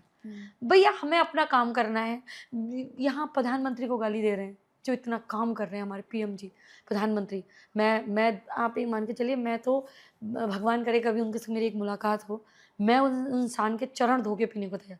मैं बहुत, अगर मेरे लिए, मैं सच में किसी की दीवानी हूँ इस टाइम पे, कोई एक्टर कोई सिंगर, तो वो सिर्फ प्रधानमंत्री जी हमारे। मैं मोदी जी की बहुत बड़ी दीवानी, मुझे उनसे पक्का मिलना है कि वो इतने इंसान हैं, उन्होंने हाँ उन्होंने इतना करा है हमारे देश के लिए, उनको तक गालियां बक रही हैं। तो भैया हमारी तो उनके सामने तो हम धूल भी नहीं है।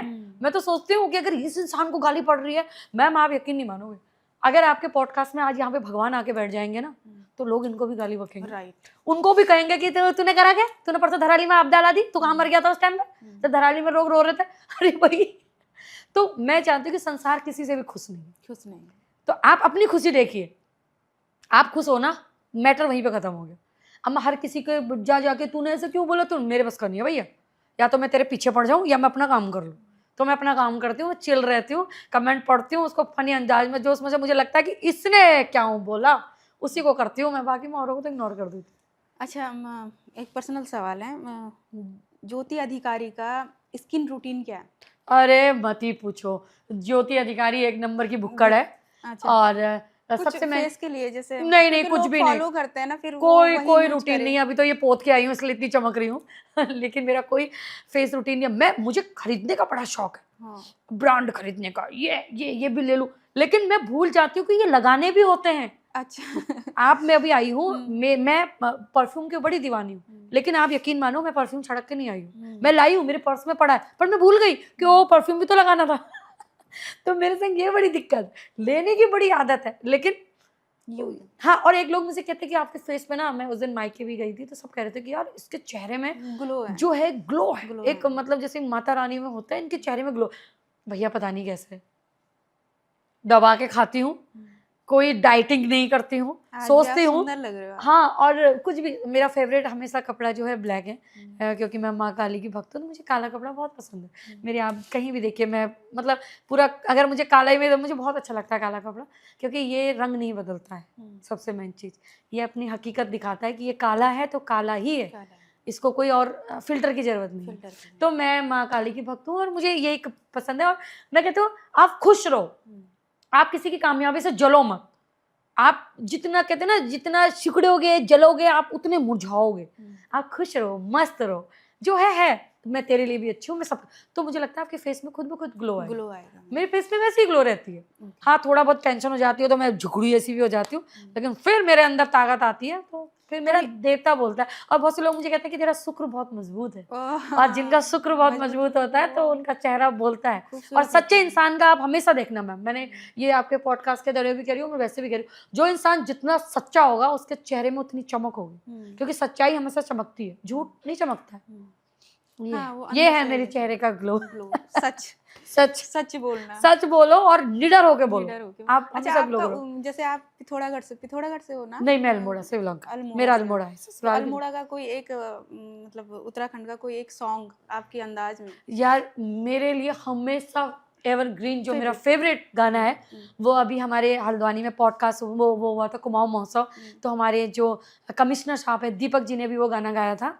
और एक हमारी एक बहुत कोई पुरानी हमारी एक एक्टर हैं जो बॉलीवुड में है, उन्होंने भी एक गाना गाया हुआ है, पिथौरागढ़ की है वो, झन दिया बाजू छाना बिलौरी, लागला छाना बिलोरी का घामा। थोड़ा सा वो मेरा बहुत ही फेवरेट गाना है, क्योंकि आज के गाने बहुत अच्छे हैं, फोक म्यूजिक है, डांस है, ये डिचिक डिचिक, मतलब आज का जो गाने हैं वो पहाड़ को ही दिखाते हैं कि ये रंगीलो पहाड़।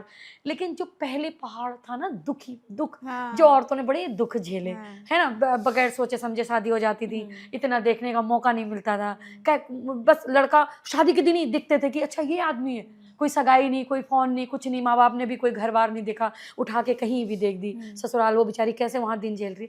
तो उसके ऊपर एक गाना बना था कि मुझे, मेरी आवाज़ तो ऐसी है बट मैं ऐसे ही सुना देती हूँ। ये जो गाना है ये उन सभी मेरी कुमाऊनी और गढ़वाली बहनों के लिए है जो सच में पहाड़ों में उन दिनों ना, पहले की शादियों में और आज की शादियों में बहुत अंतर है मैम। तो ये उस टाइम के लिए गाना था कि वो लड़की जो थी वो अपने पापा से कहती थी कि झन दिया बौजू छाना बिलौरी, लागला छाना बिलौरी का घाम मतलब धूप, जो जितने मेरे अभी वो लोग नहीं समझ रहे हैं पहाड़ी।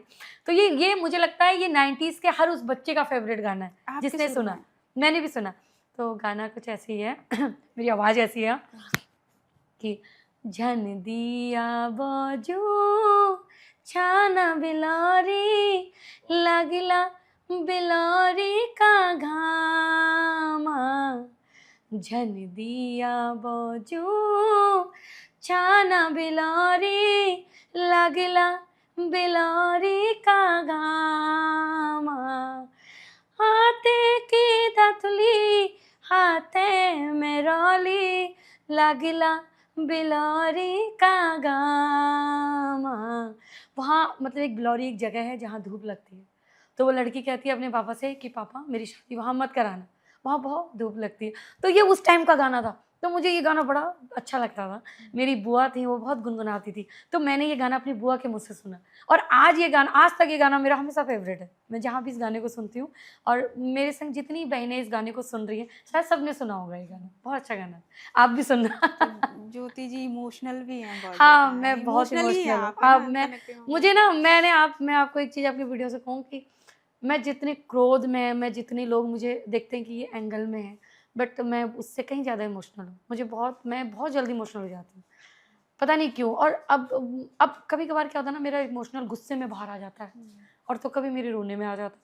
मैं पिथौरागढ़ गई तो मैंने रैली को जब संबोधित करा, उसके बाद मैं कशिश की मम्मी के गले लगी और मैं बहुत रोई, और मैं इतना रोई कि जब मैं आई हल्द्वानी में तब भी रोई। मैं बहुत रोई क्योंकि मुझे ऐसा लगा कि हम उस औरत के दर्द को समझने की कोशिश कर रहे हैं, लेकिन हम समझ नहीं पा रहे। समझ में। अगर कोई दर्द आपकी ज़ुबान छीन लेता है तो उससे बड़ा दर्द कुछ नहीं है मैम। वो बच्ची गई तो है लेकिन अपनी माँ की ज़ुबान ले गई। वो औरत बोल नहीं पाती है आज, वो बहुत कम। उसके मन में क्या चल रहा है ना, वो बच्ची जानती है, उसकी माँ जानती है। तो हाँ, मैं इमोशनल भी हूँ, और जहाँ पे बात इमोशनल की आती है मैं वहाँ पे इमोशनल भी होती हूँ, और जहाँ पे बात धाकड़ के आती है, मैं सामने वाला अगर गलत है तो मैं उसका सर फोड़ने में टाइम नहीं लगाऊँ, चाहे उसके बाद वो मुझे 10 मार ले। मेरा मेन चीज ये होता है कि पहले तो मारूंगी मैं, फिर उसके बाद तो मेरे को मार मार के कुत्ता बना दे, लेकिन पहले जो मारूंगी वो मैं मारूंगी। तो मेरा ये है। तो ये ऑडियंस के लिए क्या मैसेज देना चाहते हो, जो महिलाएं, जैसे जो लड़कियां अभी टीनेजर उम्र में हैं, हाँ, कि कैसे रहें वो अपने आप को? मैं आजकल की महिलाओं से कहना चाहती हूँ कि हर फील्ड में आगे हो। ऐसा नहीं कि आप डांस कर रही हो तो आप मार नहीं सकती हो, आप डांस भी करो, आप टाइकोमांडो भी सीखो, आप अपनी चीज़ों को बोलना रखो आगे, आप धाकड़। अगर अपने हक के लिए बोलने में अगर आपको सामने वाला कहता है बदतमीज है तो बनो बदतमीज, बनो बदतमीज। तमीज में कुछ नहीं मिलता है, तमीज में क्या हो जाएगा, तमीज की टिकोरी रख देंगे तुम्हारे सर में, बनो बदतमीज। अगर अपनी लड़की को इतना धाकड़ बनाओ कि उसको अपने डिसीजन मेकर बनाओ, उसको सबसे मेन चीज उसको डिसीजन मेकर बनाओ। दूसरा, उसके संग फ्रेंड बनो, उसको बोलो कि बेटा बाहर कुछ भी होगा तेरा भाई खड़ा है तेरे पीछे, तेरी माँ खड़ी है तेरे पीछे। अगर हर औरत अपनी बेटी के पीछे काली के रूप में खड़ी हो जाए ना, तो किसी भी ऐसे नीच आदमी की हिम्मत नहीं होगी कि उसकी बच्ची पे आंख उठा के। क्योंकि आज मैं ऐसी हूँ, अगर मेरे भगवान ने मेरे घर में 2 बेटे दे रखे, अगर मेरे घर में 2 बेटियां होती, तुम सोच रहे हो कि कोई भी मेरी बच्चों से एक बार सोचने से पहले ये पूछेगा ना, इसकी माँ, अबे ये ज्योति अधिकारी की लड़की है, अबे ना इसकी माँ फोड़ देगी सर, बोलेगा आदमी। तो मैं कहती हूँ अगर अपनी लड़की के लिए आपको ज्योति अधिकारी बनना है तो बनो, अपनी लड़कियों के लिए ज्योति अधिकारी बनो। क्योंकि हमने कानून के सहारे लेके भी देख लिए हैं, हम सोचते हैं कि कानून हमारा सब कुछ करेगा, लेकिन कानून भी एक दायरे तक ही करता है ना, वो भी नहीं कर पाता। तो फिर अगर तुम्हें पता ही है कि रिजल्ट कर को ये होना है तो रिजल्ट वहीं पे घोषित कर दो ना सीधे, बिल्कुल। देखा जाएगा आगे को जो होगा। फ्यूचर में राजनीति में है पूरा? नहीं, मेरा राजनीति फ्यूचर अपने को लेकर नहीं है कि मैं जाऊंगी या गाड़ी से उतरूंगी, बॉडीगार्ड घूमेंगे, पैसे कमाऊंगी, नहीं। मैं चाहती हूँ कि मेरे को एक ऐसा पद दिया जाए जिसमें मेरी हजारों महिलाएं खड़ी हो, जहां बात महिला की आएगी मेरी एक आवाज में मेरे पीछे लाखों महिलाएं खड़ी हो जाए कि हाँ हम हैं, ये चाहिए मुझे। और मुझे, तुम्हें लगता है कि मैं इतनी धाकड़ हूँ तभी मुझे राजनीति में जाना चाहिए? मैं घर में गद्दी बना लूँ अपनी, मैं घर में ही बुलाऊँ, हाँ बता, मैंने आधे से ज्यादा प्रॉब्लम ऐसे सॉल्व कर दी है, मैं बताती भी नहीं हूँ बात, तो मुझे किसी गद्दी की जरूरत नहीं है। लेकिन हाँ, समाज में अगर बात महिलाओं की आएगी, बच्चों की आएगी, मेरे भाइयों की आएगी, मैं आऊंगी। एक शक्ति आपके अंदर, आपके पास हाँ, मेरे power अंदर, होनी चाहिए। मुझे नहीं पता कि मुझे कौन लाता है, पर मैम मुझे ऐसा लगता है कि मेरे अंदर से वो जो आता है ना, वो आता है, बोलता है मुझे कर। मुझे ऐसा लगता है कि मुझे हल्द्वानी से पिथौरागढ़ कशिश लेके गई, मैं खुद नहीं गई। अब मैं जब सोचती हूँ उस रैली के, मैं कभी कभी क्लिप देखती हूँ तो मैं सोचती हूँ नहीं थी ये। होता है ना कि आप कहीं पे बोल देते हो, फिर बाद में जब कहते हैं कि जोश जब हल्का होता है फिर उस चीज़ें आपको मुझे कभी लगता है कि नहीं तो ज़्यादा ही बोल दिया और बाद में समझ में आता है कि चलो जो भी बोला इसका अच्छा तो निकला, कम से कम बोला तो बोला। मैं, बहुत से लोग, अच्छा मेरे में एक चीज़ और भी है, मैं आपके वीडियो के माध्यम से बताऊँ, लोग बोलने से पहले सोचते हैं कि क्या बोलो, मैं बोल देती हूँ, बाद में सोचती हूँ कि चलो अगर बोल दिया तो अब बोल दिया भैया, बस अब बोल दिया। नहीं लगता कभी? नहीं, डर नहीं लगता, क्योंकि आप तो राजनीति मुद्दों में ज्यादा बात नहीं करती हो। मुझे डर लगता है कि मैं किसी के लिए गलत ना करूँ। कोई मेरे लिए, मतलब जिस दिन किसी ने मुझे बोल दिया ना कि ज्योति अधिकारी की वजह से हमारे संग ऐसा हुआ, उस दिन मैं सब कुछ छोड़ दूँ। अच्छा, एक क्वेश्चन है मेरा, मतलब कई बार ऐसा होता है कि आज की डेट में आप हर एक मुद्दे को लोग सोशल मीडिया प्लेटफॉर्म में डालते हैं, और वो सोशल मीडिया का प्लेटफॉर्म उनके लिए केवल मुद्दा ही नहीं है, उनके लिए इनकम अर्निंग भी है। हाँ, तो क्या ज्योति अधिकारी के लिए वो आवाज अर्निंग है, या वाकई में वो लड़ना चाहती हैं या लड़ती हैं? आप अगर कल को सब चीज बैन कर दो, मैं तब भी ऐसी ही रहूंगी, क्योंकि मैं सोशल मीडिया पे वो ही हूँ जो मैं नेचुरल हूँ भाई। ऐसा नहीं है कि मैं कोई एक्टर हूँ, मुझे भी 10 मिनट के लिए पैसे मिल रहे हैं, मैंने यहाँ एक्टिंग करी, इसके बाहर जाके मैं कहूँगी कौन हो तुम, मुझे कोई औरतों से फर्क नहीं है, मरो तुम। नहीं, अगर सोशल मीडिया, जो मैं आपसे वही कह रही हूँ कि मेरे माँ बाप, मेरे परिवार वाले जानते हैं कि मैं कैसी हूँ, वो मुझे कहते तू तो ऐसी ही थी, बस तेरे को प्लेटफॉर्म ये मिल गया। और रही बात अर्निंग की, अगर मैं अच्छा काम कर रही हूँ, मान मर्यादा में हूँ, मेरी वीडियो डाल रही हूँ, मुझे वहां से पैसा मिल रहा है, तो मैं कोई चोरी तो कर नहीं रही, मैं किसी का हक तो खा नहीं रही हूँ। आपने मुझे यहाँ बुलाया, अगर ये पॉडकास्ट अच्छा चलता है, इससे मेरे थोड़ा अर्निंग आती है, मैं अपने खर्चे निकालूँ, तो उसमें गलत क्या है? उसमें गलत क्या है? लोग बोलते हैं हर जगह पहुंच जाती है व्यूज बटोरने, भाई तुम भी बटोरो, तुमको क्या ताले लग गए हैं या तुम्हारे मुंह में जुबान नहीं है? बनो, रखो फोन तुम्हारे पास भी, आओ बोलो, 4 पैसे भी कमाओ, 10 गालियां भी खाओ, 4 लोगों से जान पहचान भी बनाओ। मेरे को तो सब चीजें मिलती है ना, पैसे भी आते हैं, गालियां भी पड़ती हैं, फॉलोवर भी बढ़ते हैं, नाम भी होते हैं, तो मैं तो सबका स्वागत करती हूँ ना। ऐसा तो नहीं है कि मैं कहूँ नहीं नहीं नहीं नहीं मुझे गालियां मत देना, सिर्फ पैसे दो, मुझे पता है तो मुझे सब कुछ मिलेगा। इंस्टाग्राम में आपके इतने काफी सारे फॉलोवर हैं, हाँ, तो आपको अभी प्रमोशन वगैरह के लिए कोलैबोरेशन? हाँ, मुझे आते हैं, मुझे प्रमोशन के लिए भी कॉल आते हैं, लेकिन मैंने हमेशा बोला झूठ का प्रचार नहीं करूंगी। मुझे लाखों आते हैं ट्रेडिंग वाले, ट्रेडिंग करिए, पैसे लगाइए, क्यों लगाइए? ज्योति अधिकारी एक विश्वास है हर औरत की, हर भाई की। अब विश्वासों के संग भी खेलूंगे इनके कि लगाइए 1000 रुपए, कमाइए 2 लाख रुपए, नहीं भैया। मैंने प्रमोशन उस चीज के कर रखे हैं जो है। मिठाई की शॉप का करती हूँ, अच्छी मिठाई है जाओ खाओ। कपड़ों का करती हूँ, अच्छे कपड़े लेती हूँ पहनो। अब मैं चलता फिरता आदमी को कह दूं कि नहीं जी, या वो काना भी है उसको बोलो नहीं जी ये तो सब देखता है। मैं मतलब गंजे को कंगी नहीं बेचती हूँ, लेकिन हाँ अच्छी चीज का अगर कोई मुझे बुलाते हैं दीदी हमारा कर दो, करते हैं। अच्छी चीज का प्रमोशन हमेशा करूंगी, कोलैबोरेशन। हाँ बिल्कुल करते, अच्छी चीज का। तो यूट्यूब से अर्निंग आने लग गई? नहीं नहीं, मुझे यूट्यूब से कोई अर्निंग नहीं होती, इंस्टा से बस, केवल इंस्टा से मुझे प्रमोशन का पैसा मिलता है और फेसबुक से मुझे डॉलर। और दूसरी बात ये है मैम कि हर एक इंसान का जैसा सपना रहता है, और उत्तराखंड में हर इंसान का सपना रहता है कि मैं एक पहचान बनाऊं, वो ज्योति अधिकारी बना चुकी है। मुझे नहीं पता, लेकिन ऐसा होता ना, मैं भी घर की 4 दीवारों में रहती हूँ तो मुझे पता नहीं। लेकिन अब मुझे ऐसा पता चल गया कि हाँ, तो मेरे को कई लोगों ने बोला अरे उनको बुलाओ, मैं किनको? ज्योति अधिकारी जी को, क्योंकि वो बड़ी दबंग लेडी है। अच्छा, फिर मैंने सर्च मारा। अच्छा, और आपने मुझे सर्च मारा है? देखिए मैं कहती हूँ सर्च लिस्ट में हूँ मैं, क्योंकि नहीं एक्चुअली ऐसा ना कि जो मेरा वर्क है वो अलग है, हाँ तो मेरी फीड में और चीजें आती हैं। हाँ। तो मैं पहले इससे और एक वो नूरानी वाला चेहरा मैंने एक बार वीडियो देखी थी इसमें अच्छा। आपके। फिर मैंने कहा यार ये तो दबंग लेडी है, और ऐसा ही कोई हो जाए तो फिर तो इनके साथ तो दोबारा तो मैं बुलाओ इसको भी। जो गलत कमेंट करते हैं उनका तो छुट्टी ही कर देंगी।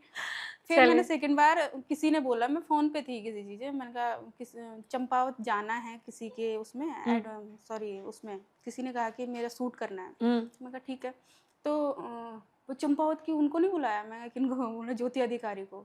फिर तब मैंने पूरी लिस्ट निकाली, देखा। फिर आपने देखा कि ये है कौन जिसको। अच्छा, लोग बहुत से कह रहे हैं, लोग ना देखो, मैंने अपने को कभी सोशल मीडिया पे कोई ट्रैक नहीं फिर दिया। ऐसी कोई वीडियो नहीं है आपकी नहीं। जो मैंने नहीं देखी। अच्छा एक बात बताओ, मुझे सोशल मीडिया पे नाम शेरनी किसने दिया? मैंने खुद ने दिया? नहीं। या मैंने, आपने कभी मेरी किसी वीडियो में देखा कि मैं हूँ शेरनी, मैं दहाड़ूंगी? मैंने कभी नहीं बोला। लोगों ने, ज्योति दीदी हमारी पहाड़ की शेरनी, हमारी ज्योति दीदी। एक ने तो अभी ये कमेंट कर रखा था कि बंगाल में ममता दीदी और उत्तराखंड में ज्योति दीदी। मैंने कहा लो, अब यही रह गया। सारे लोग आपको दीदी, मुझे सब दीदी बोलते हैं, मुझे पता नहीं क्यों, छोटा बड़ा हर कोई दीदी बोलता है। तो बुजुर्ग भी होंगे ज्योति दीदी। अरे मैंने कहा वैसे पहले मैंने कहा मैं दीदी नहीं बोलूंगी इनको, हाँ। क्योंकि फिर मैं क्वेश्चन नहीं कर पाऊंगी। वैसे एक हाँ। इमोशनल कनेक्शन हो जाता है हाँ। ना, तो आप वैसे क्वेश्चन नहीं कर पाते आप किसी से। तो मैंने कहा हार्ड क्वेश्चन नहीं कर पाऊंगी मैं इनसे। तो मैं कहा मैं दीदी नहीं बोलूँ, क्योंकि जब तक मेरा नहीं, मैं दीदी ही, मेरे को हर कोई दीदी बोलता है। हर कोई आपको हाँ, दीदी मुझे हर बोलता है। कोई, आज छोटा बड़ा, मेरे भाई भी होंगे, छोटे छोटे वो बच्चे भी आ रहे हैं ना, उनकी मम्मियाँ मेरे पास आके कह रही हैं हमारे बच्चों को प्रधानमंत्री का नाम पता नहीं है, लेकिन तुम्हें देख के कह देते हैं तो ज्योति अधिकारी दीदी है। तो मैंने कहा चलो ये भी अच्छा है। तो मैं चाहती हूँ ना, मैं हर सिक्के के दो पहलू होते हैं। एक तरफ आपकी बुराई होती है, एक तरफ आपकी अच्छाई। तो अगर मैं नेगेटिव कुछ सोचूंगी तो शायद मैं डिवोटिंग भी होंगी, शायद मैं वीडियो भी ना बना पाऊँ। तो मैं इन बच्चों को देखती हूँ, और खासकर ना मैं उन लोगों की बातें नहीं सुनती हूँ जिन्होंने दुनिया देख ली, क्योंकि वो नंगे हैं, उन्होंने पूरी दुनिया देख ली, वो कुछ भी बोल सकते हैं। आप अगर आपको दिल में सच में किसी का प्यार चाहिए तो आप उन बच्चों को देखो जो अभी 15, 14, 8, 9, 10 साल के हैं। जो देवता है, वो भगवान है, वो बिल्कुल दिल से बोलते हैं। मुझे वो बच्चे अच्छे लगते हैं। आप इन्फ्लुएंसर हो या मोटिवेशनल स्पीकर है, दोनों में मैं फर्क करना मुझे पता नहीं है, बट मुझे ऐसा लगता है कि मैं जो भी बोलती हूँ मैं सच बोलती हूँ। मतलब आपकी हर लाइन इतनी मोटिवेशनल हो रही है कि मैं ये सोच रही हूँ कि अगर मैं शॉर्ट्स बनाऊंगी इसको यूट्यूब में डालने के लिए तो कितने सारे बन जाएंगे, पूरे पॉडकास्ट में बहुत सारे बन जाएंगे। बनाइए आप, इसको ध्यान से चलाइए आप। ज्योति अधिकारी का हो जाएगा, वो द कुसुमराना शो का हट जाएगा। नहीं आप बना, ये चीज मुझे बोलते हैं लोग। अभी कुछ दिन पहले हल्द्वानी में एक कुछ हुआ था, उसमें एक बहुत जानी मानी ब्लॉगर आई थी, तो वहां भी लोग कह रहे थे कि सारी लेमलाइट तो तुम ले गए। हाँ, वो तो कह सारी लेमलाइट तुम ले गए। अब पता नहीं क्यों आधे से ज्यादा क्राउड वहां ज्योति अधिकारी को देखने आया था। अब मुझे मतलब, मैं चाहती हूँ कि ना जितना आप अपनी पब्लिक के बीच में नेचुरल रहोगे। पर आपकी सबसे बड़ा रहस्य एक चीज है, ये सारी चीजें लाइमलाइट में आने का, आप लाइव आती हो। हाँ, आप जो लाइव सेशन के साथ में लोगों को कनेक्ट करते हो ना, 2-2 मिनट के लिए मैं सबको कनेक्ट करती हूँ रियली में, और सबका नाम लेके चीजों को करती हूँ मैं। आप यकीन नहीं अच्छा मानोगे, मैंने आज तक जितनी भी लाइव में आई हूँ, मैंने कभी ऐसा नहीं कहा कि मैं, और सबसे मैंने, आप इंस्टा पे मेरे फॉलोइंग देखना, मैं जिनको फॉलो करती हूँ, मैं जिसने बोला दीदी फॉलो कर दे, ले दीदी फॉलो कर दे, ले दीदी फॉलो, दीदी छोटी बड़ी आईडी में कुछ नहीं देखती हूँ। मुझे किसी का कुछ भी दिख जाए, मैं उठाया सीधे स्टोरी लगा दी। मेरा ऐसा नहीं है कि ओ मैं इतनी बड़ी क्रिएटर मैं क्यों फॉलो करूँ। मैंने देखे हैं बड़े बड़े क्रिएटरों के 1, 2, 3 फॉलोवर। आप मेरे देखना ना, अभी खोल के आप चेक करिए, मेरे 1000 भी 2000 होने को जा रहे हैं जिनको मैं फॉलो करती हूँ। कोई भी आ जाए दीदी फॉलो ले, दीदी फॉलो ले, मुझे नहीं है। अच्छा, जो नए क्रिएटर हैं जो आप ही के जैसे दबंगता के साथ में आगे बढ़ना चाहते हैं, हाँ, उनके लिए क्या मैसेज है आपका कि कैसे आप अपनी कैसे आप अपने चैनल को बहुत अच्छा कर सकते हो? हाँ। क्योंकि देखो सोशल मीडिया है जिसके बदौलत आपने अपनी आवाज को लोगों तक पहुंचानी, और अगर है ना तो वो कैसे आप लोग रन करें? देखो मैं कहती हूँ ना, आप अगर मेरी तरह करना चाहते हो, दबंग करना चाहते हो तो करो, लेकिन फिर ये भी रखना कि आपको दबंग सिर्फ अपनी बातों से नहीं, आपको अपने दिमाग से भी दबंग होना पड़ेगा। फिर आपको हेटर भी झेलने हैं। अगर आप दबंग हो, आपको गुस्सा आता है, आपके बगल में पड़ोसी ने आपको कुछ कह दिया, तुमने निकाली दराती, तुम उसका सर गर्दन काटने चले गए, फिर वो नहीं ना। आपको सहन भी करना है। मैं हर चीज में दबंग हूँ। मैं अगर किसी के खिलाफ कुछ बोलती हूँ तो अगर मुझे पता है कि आज मैंने इसको सोशल मीडिया पे नंगा करा, अब ये नेक्स्ट वीडियो मेरे ऊपर बनाएगा, फिर मैं उसको झेलती भी हूँ। ऐसा नहीं है कि फिर उसने मुझे कुछ कह दिया तो मैं रो रही हूँ ना, फिर मैं भी झेलती हूँ। तो अगर मैंने आपसे कहा है ना, अगर आप एक थप्पड़ मारने की हिम्मत रखते हो तो दूसरा गाल अपना तैयार रखना कि वो भी मारेगा। चाहे वो कम मारेगा लेकिन वो भी मारेगा। तो मैं उनसे कहती हूँ जो मेरी जगह बनने की कोशिश कर रहे हैं कि हिम्मत रखना फिर क्योंकि ना ट्रोलिंग के शिकार हो जाते हो। फिर आप कोई झेल पाता है, कोई नहीं झेल पाता, तुम झेलने की भी ताकत रखो फिर। क्योंकि अब मैं देख रही हूँ कई बार उत्तराखंड के चैनल में जो बहुत सारे फीमेल हैं वो अब आप ही के जैसे कर रहे वीडियोस हैं। बना रहे हैं। मैंने बहुत सा देखा है कि बहुत बहनों ने आप, और उनको नीचे से लोग बोल भी रहे हैं कि अब ये ज्योति अधिकारी की तरह करने लगे। मैं तो करो ना, ज्योति अधिकारी कौन सा गलत करी, करो तुम भी, करो, अपने हक के लिए उठेंगे। फिर मैं कह रही हूँ ना, अगर एक ज्योति अधिकारी मरेगी तो हर जगह से 4 खड़ी हो जाएंगी। होना चाहिए, अच्छा तो बनना ही चाहिए। मजा आया आपके साथ में बात करके। पक्का। पूरा ये तो मोटिवेशन सेशन चल गया। मैं वही आपसे, और आपने आज अपने पॉडकास्ट की जगह वो ज्योति अधिकारी दिखाई है जो एक्चुअल में, और मुझे ये बहुत लोगों ने बोला है कि भी हो आप। हाँ, मैंने आपको कई बार देखा है ऐसा। हाँ, मुझे बहुत से लोग कहते हैं कि रील और रियल में आप अंदर हो। मुझसे लोग कहते हैं कि दीदी जब हम आपको रील देखते हो तो आप बहुत एजड लगती है, बड़ी बड़ी लगती है, और जब आप सामने आती है तो आपका छोटा सा चेहरा है, बड़ी मासूम से लगते हो। तब आपको देख के नहीं कहेगा यार इतनी कोई दबंग है। मुझे बहुत से लोग पहचानते भी नहीं, बहुत से लोग मुझे पहचानते नहीं, ऐसे कंफ्यूज होते, ज्योति नहीं, फिर वही कहते हो अरे मैं ही हूँ। बहुत से लोग, क्योंकि लोग कहते हैं कि आप ना जब आपकी वीडियो आती है आप बहुत एजड दिखती हो, आप बड़ी बड़ी लगती हो, ऐसा लगता हो कि यार काफी एज की, लेकिन जब आप सामने आते हो तो आप अलग ही हो। तो फिर मुझे लगता है कि यार कुछ फोन का भी है गड़बड़ मेरा। ओके, तो आप रैपिड फायर की बारी है। हाँ जी। तो हम उस पर चलते हैं। हाँ। एक शब्द में आपने आंसर करना है जी। तो आपको ज्योति अधिकारी को क्या पसंद है, टी या कॉफी? कॉफी, वो भी बिल्कुल मीठी वाली। मीठी वाली। हाँ, मीठी कॉफी पसंद है मुझे। और एक आप ने कोई ऑर्डर दिया कल आलू के लिए। हाँ, कि आप खट्टा ज्यादा कर देना। मैं खट्टा मैंने ये चीज सुनी भी है, और ये चीज है भी कि कहते हैं कि पहाड़ों में कहीं जस खाला अन्न वसा हल मन, मतलब जस तुम खाला अन्न वसा हल मन, मतलब मैंने देखा है कि कोई इंसान बहुत मीठा खाता है तो उसकी बातें भी मीठी मीठी, कोई चटपटा खाती है तो चटपटी, कोई खट्टा खाती है तो वो खट्टा। तो मैं जैसी हूँ, मुझे खाने भी ऐसी पसंद है, चटपटा बिल्कुल। तो दीदी की बातों को अन्यथा ना ले, क्योंकि दीदी का खाने का है ना, खट्टे खाने का परिणाम है। हाँ, मैं चटपटी हूँ तो मैं चटपटा ही खाती हूँ। रील्स या यूट्यूब ब्लॉग, क्या पसंद है आपको, रील्स या यूट्यूब ब्लॉग? रील्स।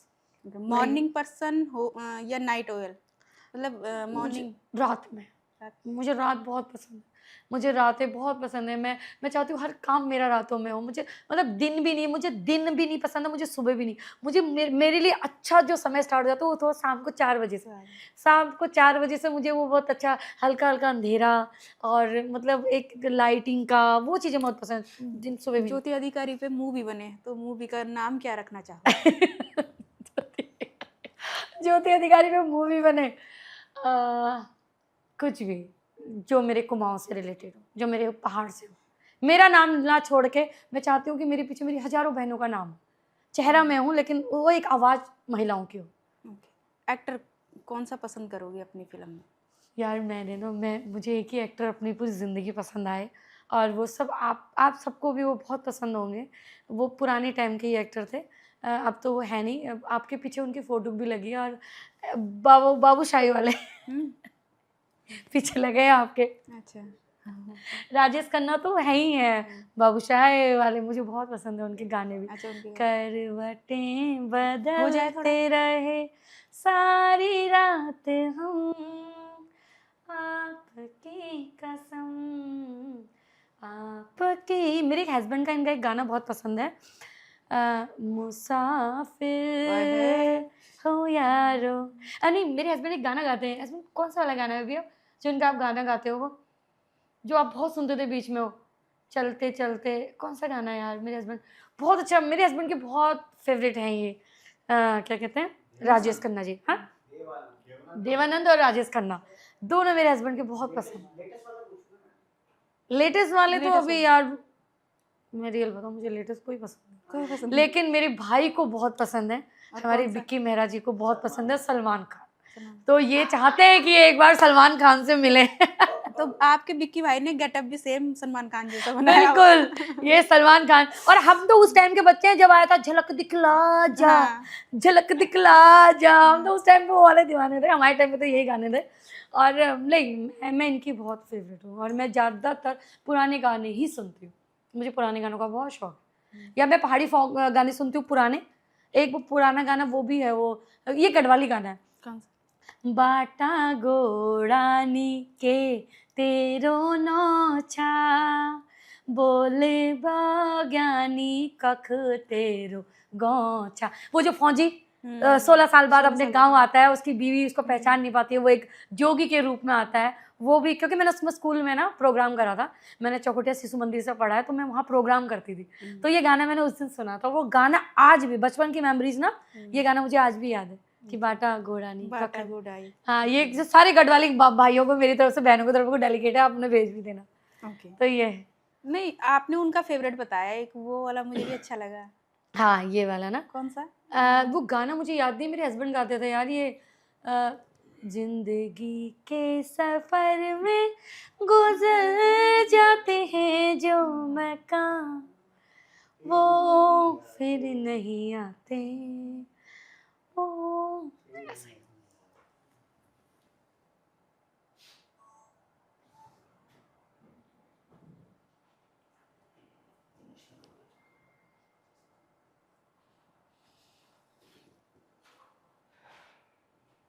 आंखें क्यों नम हो गई?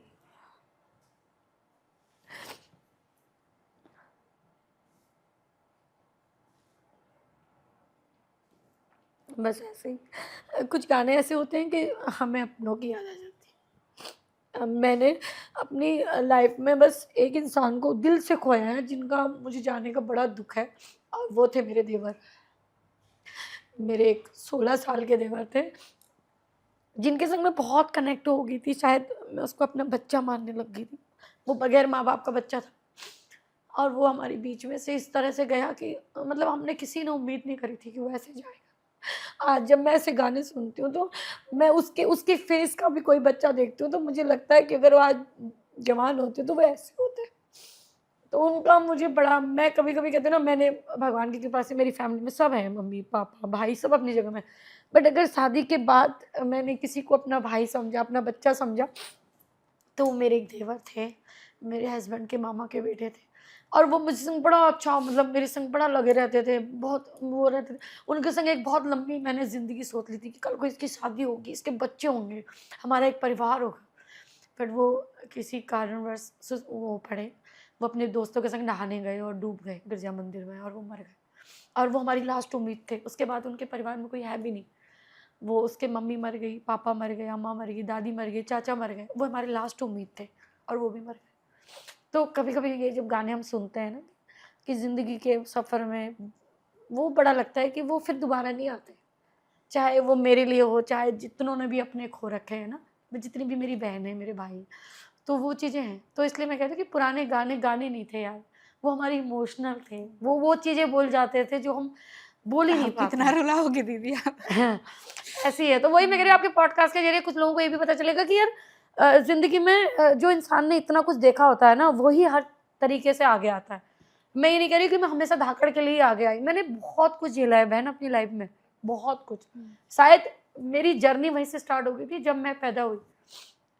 मेरे पैदा होने की भी खुशी मेरे ना परिवार को थी, ना मेरे पिता को थी। मैं आज खुद कहती हूँ, मेरे पिता को तक मेरी पैदा होने की खुशी नहीं थी। उसके बाद वो आ गए होंगे बच्चों को देख के, लेकिन जब सेकंड टाइम किसी ने बोला उनको कि तेरी बेटी हो गई ऑपरेशन से, तो 7 दिन तक मेरे पापा मुझे देखने हॉस्पिटल नहीं आए। मेरी माँ ने 7 दिन तक मुझे बेड में, एक ऑपरेशन वाली लेडी 7 दिन तक अपने बच्चों को खुद ही उठा उठा के दूध पिला रही है, अड़ोसी पड़ोसियों से कपड़े मांग रही है कि इसको 2 जोड़े कपड़े पहना दो। मेरी जर्नी वहीं से स्टार्ट हो गई थी। तो मैंने पूरी ज़िंदगी संघर्ष कर रखा है, और मैं आगे भी संघर्ष करने को तैयार हूँ, और बगैर किसी के सपोर्ट के। मैं अभी भी कह रही हूँ कि मैं जो रास्ता मैंने चुना है, ये मैंने चुना है। अब इसमें अच्छा हो चाहे बुरा हो, मैं पीछे नहीं हटूंगी। अच्छा, उत्तराखंड का सबसे प्यारा गांव कौन सा है? पूरा उत्तराखंड प्यारा है मेरे लिए। ये पूछ के तो फिर बुरा हो जाएगा, पर पूरा उत्तराखंड मेरे लिए सबसे बेस्ट है। मेरे लिए कोई गांव ऐसा नहीं है, लेकिन अगर एक गांव का मैं नाम लेना चाहूँगी तो मैं अपने ही गांव का लूँगी। तो चौखुटिया में एक मेरा गांव है, रीठा चौरा, जहाँ मैं पड़ी बड़ी हुई, वो। कैमरा ऑन हो तो पहला एक्सप्रेशन क्या होता है आपका? पहले मैं शर्मा जाती हूँ। अच्छा, हाँ, मैं नर्वस हो जाती हूँ। कभी लाइव वीडियो में एम्बैरेसिंग मोमेंट हुआ है? हाँ, एक ने बोला था कि क्या कहते हैं, अगर आप शादीशुदा नहीं होती, नहीं अगर आप शादी नहीं, अगर आप उत्तराखंड की दीदी नहीं होती तो मैं आपसे शादी करता। वो मेरे बेटे ने पढ़ा था। अच्छा। हाँ, वो मुझे बहुत वो लगा था। और अभी एक एक कुछ दिन पहले जब मैं पिथौरागढ़ गई हूँ तो एक भाई का कमेंट आया था, क्या है यार दीदी, हमारी छत से उड़े और हमसे मिलके नहीं गए। वो मुझे बड़ा फनी लगा। मैंने कहा भाई वो छत से कैसे तुमसे मिलती। तो वो कुछ कुछ कमेंट बहुत मेरे लाइफ में बड़े अजीब से आते हैं, मैं बड़ा हंसती हूँ उनको देख देख के। एक शब्द में डिस्क्राइब करो अपने फॉलोवर को। मैं तो ये कहूँगी वो मेरे फॉलोवर नहीं है यार, वो मेरे ऐसे सपोर्टर है ना। देखो फॉलोवर वो सोशल मीडिया के नाम उनको दे रखा है, लेकिन मैं उनको बोलती हूँ कि वो मेरे भाई हैं। अगर वो बहन है मेरी भाई हैं। और मैंने हमेशा बोल रखा है कि इंस्टाग्राम मेरा मायका है, वहां सब आपको मेरे भाई मिलेंगे, मेरी बहनें मिलेंगे, मुझे दीदी से दूसरा शब्द नहीं बोलते। और फेसबुक मेरा ससुराल है, वहां मुझे सास के जैसे औरतें भी मिलती हैं, ताने कसने वाले, देवर भी मिलते हैं, मजाक करने वाले, पति भी है उसमें, एक आध ये ऐसे वाले ऐसे नेचर के भी हैं, और एक आध उसमें मेरी टांग खींचने वाली भी है, बिक्की भैया जैसे। वो कुछ भी बोल देते हैं कि अच्छा जी आज तो आग लगाओगी आज तो मैंने हमेशा कह रखा कि इंस्टाग्राम मेरा मायका है, वहां मेरे भाई हैं, और फेसबुक मेरा ससुराल है। तो मैं हूँ सोशल मीडिया पे काम करती हूँ और करते रहूंगी। फैमिली डायलॉग जो आपको बहुत पसंद है। मैं अपने बाप की लड़की नहीं। ये मेरा फेवरेट डायलॉग है। ओके। अगर आपको अगर एक सुपर पावर दी जाए तो वो कौन सी होगी? यार अगर मुझे सुपर पावर दी जाए और नहीं, वो कौन सी सुपर पावर? हाँ, कि राइट। मैं कुछ करना चाहूँ ना, यार मुझे तो मैं मतलब क्या, पहले तो मुझे लगता है कि भगवान ने सारी सुपर पावर हमें दे ही रखी है। महिला होना ही एक अपने आप में पावर है। मैं तो सीधी सी बात करूँ, तुम धरती पे आए हो महिला बन के तो तुम्हें साक्षात पावर ही मिली हुई है। तो फिर भी अगर मुझे कोई बढ़िया सी ताकत मिल जाए जो मैं कुछ करना चाहूँ, बताओ तो जरा दिखाई जी क्या करेंगे हम। नहीं नहीं, मुझे पैसे ऐसे नहीं बांटने, बट मैं जितने भी आज तक जो महिलाओं के प्रति जो ये जिन्होंने ये कर्म कर रखे, मैं चाहती हूँ कि उनको ना एक साथ मेरे एक कमरे में बैठा दिया जाए। मुझे ऐसी ताकत मिल जाए कि वो जितनों ने आज तक मतलब पूरे जितने भी रेपिस्ट हैं और उन सबको एक कमरे में बैठ दिया जाए, मैं उन सबको जिंदा जलाऊं एक एक करके। मन में मिट्टी तेल छिड़कूं और ऐसे मार्चिस लगाऊं, ऐसे मिट्टी तेल छिड़कूं, ऐसे मार्चिस लगाऊं। बड़ा शौक है। और जब वो चीखें और वो चिल्लाएं और आहा, मैं वहां पे बैठ के कहूँ वाह क्या मजा। मुझे उनको फूकना है, मेरे अंदर उनके प्रति बहुत आग है। वो मेरी सुपर पावर है कि मुझे कोई ताकत दे दे कि मैं ऐसे करूँ फू और वो सब मेरे सामने आ जाए, और फिर देखो मैं उनको क्या करूँ। सोशल मीडिया के बारे में सबसे बड़ी गलतफहमी क्या है? कि ये बहुत सारा पैसा कमाती है, इसके पास इतना पैसा है उतना पैसा है। भैया पैसा उतना ही आता है जितना हर किसी को मिलता है। लेकिन हाँ मैं कहती हूँ कि पैसा मिलता है। बहुत से लोग रहे हैं इतने टाइम से काम कर रही हूँ कुछ नहीं मिलता, लेकिन बहुत मुश्किल। हर फील्ड में औरत के लिए पैसे कमाना बहुत मुश्किल। सोशल मीडिया पे आप कुछ अलग टाइप का कंटेंट कर लो, उसमें लोग आपके कैरेक्टर पे आ जाएंगे। आप इस टाइप का कंटेंट रख लो तो लोग कहेंगे अरे लड़ाकू है, झगड़ालू है। पर हमारे पहाड़ों में कहते हैं कि दूध देने वाले गोरख लाता सही, समझे? जो गाय दूध दे रही है वो लात भी मारेगी तो चलेगी बाबू। तो मैं ये समझ गई कि सोशल मीडिया पे अगर गाली भी पड़ रही है कोई नहीं, पैसा तो आ रहा है, पैसा कमाओ। ट्रोल और कमेंट्स का आंसर आप दिल में देती हो या कैमरा के सामने? कैमरा के सामने देती हूँ। सामने तो एक बात बताऊँ मैं तुमको, ये फैक्ट है, जो लोग मुझे ट्रोल करते हैं अगर उसको आप मेरे सामने खड़ा कर दो, वो मुझसे कहता दीदी प्रणाम, अरे यार दीदी वो गलती से निकल गया, आप बुरा तो नहीं मान रहे हो। Really? जितनों ने मुझे कमेंट कर रखे मैंने उनको मैसेंजर में जाके कॉल करे, वो मुझे कहते अच्छा अच्छा अरे दीदी सॉरी वो ना, या तो वैसे बोल देंगे या तो सॉरी, या वो बोल देंगे दीदी मेरे फोन ना किसी ने कर दिया, ये हमने तो करा ही नहीं है, ये पता नहीं मेरे फोन को किसी ने हैक कर दिया। फिर मैं समझ जाती हूँ कि बाबूजी ये बरसने वाले बादल नहीं है, ये सिर्फ गरजने। बहुत से ऐसे होते हैं ना कि लोग भौंकते हैं काटते नहीं, तो वो उनमें से, तो अब मैं सीरियस नहीं लेती, मुझे पता है ना सामने वो। एक बात बताओ, वो भी तो वो सोचते हैं कहीं कमेंट करके आप एक बात बताओ, प्रधानमंत्री को इतनी गाली बक रहे हैं, अगर मैं अभी प्रधानमंत्री को आपके चैनल से गाली बक दूं, कल को प्रधानमंत्री यहाँ पे आके खड़े होंगे, मैं गाली बकूंगी सामने? नहीं, मैं पाऊँ ही तो छूंगी। तो मैंने देखा कि लोग सिर्फ भौंकते हैं, करते कुछ नहीं। कुछ ना कुछ काम तो लोगों का काम हाँ भैया, उन्होंने भी तो वो पता कैसे चलेगा कि उनके हाथ में फोन है? उनको भी तो लिख लिख के कुछ बोलना ही है। एक चीज जो आप कभी नहीं छोड़ सकती? सच बोलना और लोगों के लिए खड़े होना। लाइफ में सबसे बड़ा turning point? Social media. Okay. एक एडवाइस जो हर लड़की को देना चाहोगी? अपने हक के लिए बोलो।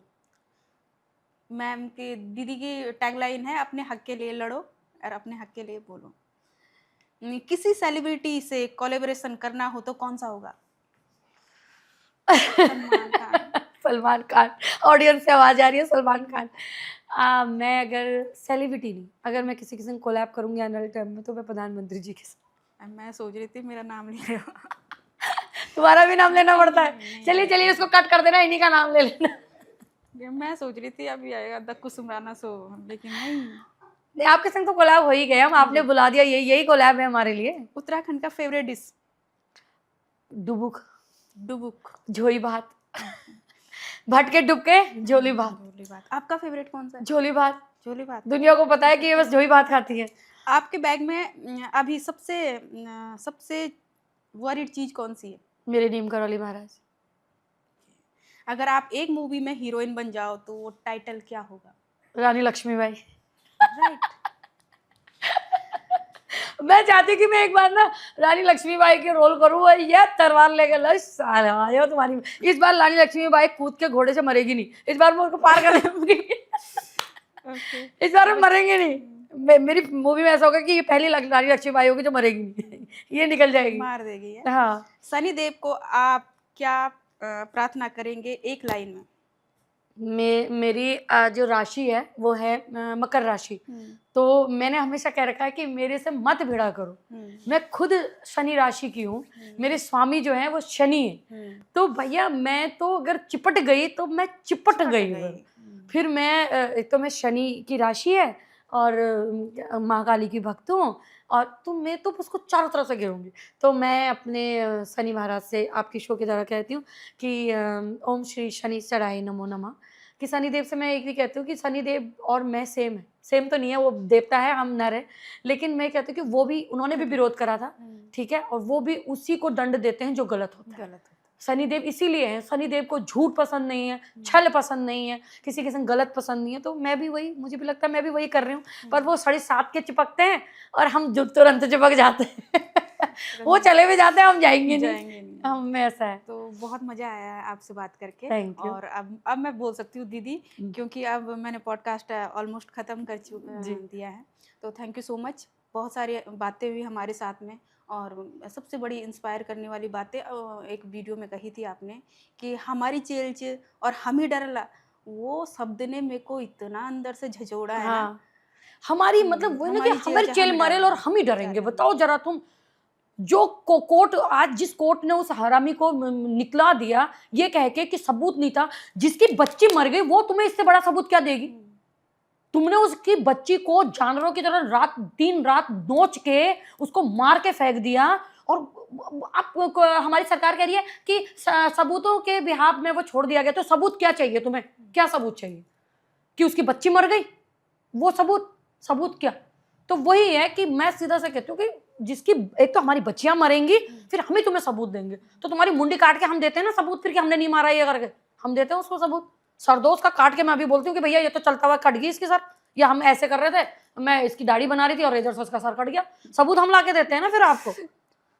थैंक्स टू यू एंड इस इंटरव्यू की शान बढ़ाने के लिए बहुत बहुत धन्यवाद। मेरी लाइफ का पहला पॉडकास्ट है, आपकी लाइफ का मेरा पहला है। जब आप किसी बहुत अच्छे पद में रहेंगे, आज भी आप अच्छे ही पद में विराजमान हो, जहाँ पे भी हो, जो भी करते हो, अच्छा ही पद है आपका, लेकिन जब आप एक अच्छे शासन व्यवस्था में आ जाओगे, तब सेकंड टाइम पॉडकास्ट करना पक्का। फिर मैं थोड़ा सा उसमें आऊंगी ना, गेटअप में, नेतानी वाले गेटअप में। फिर शायद सवाल ऐसे चुलबुले से नहीं होंगे, फिर तो बड़ी धार्मिक बातें होंगी। पर मैं आपसे वही कह रही हूँ कि इंसान झोपड़ी बदलता है, खोपड़ी नहीं बदलता। ओह माय गॉड, राइट है ना? हाँ जी। मैं झोपड़ी बदल सकती हूँ, शायद मैं झोपड़ी से महल में आ सकती हूँ, लेकिन खोपड़ी और विचार मेरे यही रहेंगे। तो मैं किसी भी पद में आ जाऊँ, मैंने हमेशा कह रखा है कि मैं हमेशा अपने उत्तराखंड के लिए, अपनी बहू बेटियों के लिए और अपनी बच्चियों के लिए, आने वाली बच्चियों के लिए मैं एक मिसाल बनना चाहती हूँ। और मैं ही नहीं, मैं हर अपने साथ उन सब बहनों को मिसाल बनाना चाहती हूँ कि जो कहती कि दीदी हम क्या करूँ। मुझे बहुत फोन ऐसे आते हैं कि दीदी पर करूँ के कशी हॉल, मैं उसको बोलना चाहती हूँ कि हिम्मत से ही सब कुछ हो। तो यही है, जय देवभूमि। और थोड़ा सा ऑडियंस को बताइए कि भाई ये पॉडकास्ट जरूर देखिए, ये बहुत अमेजिंग होने वाला है। तो पहले तो आपके जितने भी पॉडकास्ट में लोग बैठे हुए हैं, जितने भी आए हुए हैं, पहले तो ये बहुत टाइम से तालियां बजा रहे हैं। तो मैं इन सभी से कहना चाहूंगी कि ज्योति अधिकारी जो है वो दुनिया ने देख ली, वो शायद उसका एक दूसरा एंगल है, कहते हैं ना। और जो ज्योति अधिकारी आज आपने यहाँ पे रखी है और आप अपने क्या कहते हैं प्लेटफॉर्म के माध्यम से दिखाना चाह रहे हो, तो वो ज्योति अधिकारी ये है। क्योंकि मैंने हमेशा बोल रखा है कि मेरा एंगल वाला रूप हर किसी ने कैप्चर करा है, लेकिन जो मैं हूँ एक इमोशनल अपनी पहाड़ को लेके, और पता नहीं मैं क्यों ऐसी हूँ, मुझे समझ में नहीं आता मेरे में ये। आप ही लोग कमेंट करके बताएं कि क्या ये मेरी कमी है या मैं कोई कुपोषण की शिकार हूँ कि मुझे अपने उत्तराखंड के लिए जब भी कोई बात आती है तो मेरे में क्यों आग लगती है। क्या ये आग हर बहन बेटी के अंदर नहीं होनी चाहिए कि जहाँ बात हमारी पहाड़ की आए, पहाड़ियों की आए तो फोड़ो सर। फिर पहाड़ी डरता नहीं है, पहाड़ी अड़ता है, अड़ेला कहते हैं उसको, वो अड़ जाता है, वो घुंडेक देता है। फिर पहाड़ी भैया वो ढीठ होता है, इसलिए तो बोलते हैं पहाड़ मतलब ढीठ। तो हम ढीठ हैं भैया, और हमको ज़्यादा घुमा चढ़ा के बातें करनी नहीं आती। तो जब जब पहाड़ में कुछ भी गलत होगा मैं आऊँगी, चाहे आप मेरी गालियों से स्वागत करें, चाहे आप मेरी तालियों से स्वागत करें, तो मैं आऊँगी। Thank you so much. ज़रूर देखिए ज्योति मैम का ये पॉडकास्ट बहुत ही खास होने वाला है। बहुत बहुत धन्यवाद। तो एक लाइन में हम दोनों बोलते हैं, जय बद्री विशाल, जय गेवाड़ घाटी, जय माँ काली और जय देवभूमि। तो आप सभी जरूर देखना। ये पहली बार आज उत्तराखंड की, आपने इससे पहले कोई आया है उत्तराखंड से? पता नहीं। हाँ, तो आज पहली बार उत्तराखंड की बेटी एक पॉडकास्ट कर रही है अपनी ही बेटी के संग। ये हमारी पौड़ी से हैं और बहुत अच्छा कर रहे हो आप, सच में। जब आप जैसी महिलाओं को मैं देखती हूँ ना, तो मुझे जब आप जैसी बेटी को हम देखते हैं तो हमें ऐसा लगता है कि यार हर फील्ड में महिलाएं हैं, हर फील्ड में औरतें हैं, और जब जहाँ तुम्हें हमारी ज़रूरत पड़ेगी हम आएंगे। और मैं माता रानी से उम्मीद करती हूँ कि पॉडकास्ट बहुत अच्छा जाए, बहुत अमेजिंग बने, और आप लोग भी आइए। और क्या, और कुछ चाय वाय पिला दो फिर आप। कुछ बोल रहे थे, एक उनमें बोलना है हमने, जय बद्रीनाथ। हाँ, एक साथ बोलेंगे, जय देव जय देव भूमि। जय देवभूमि।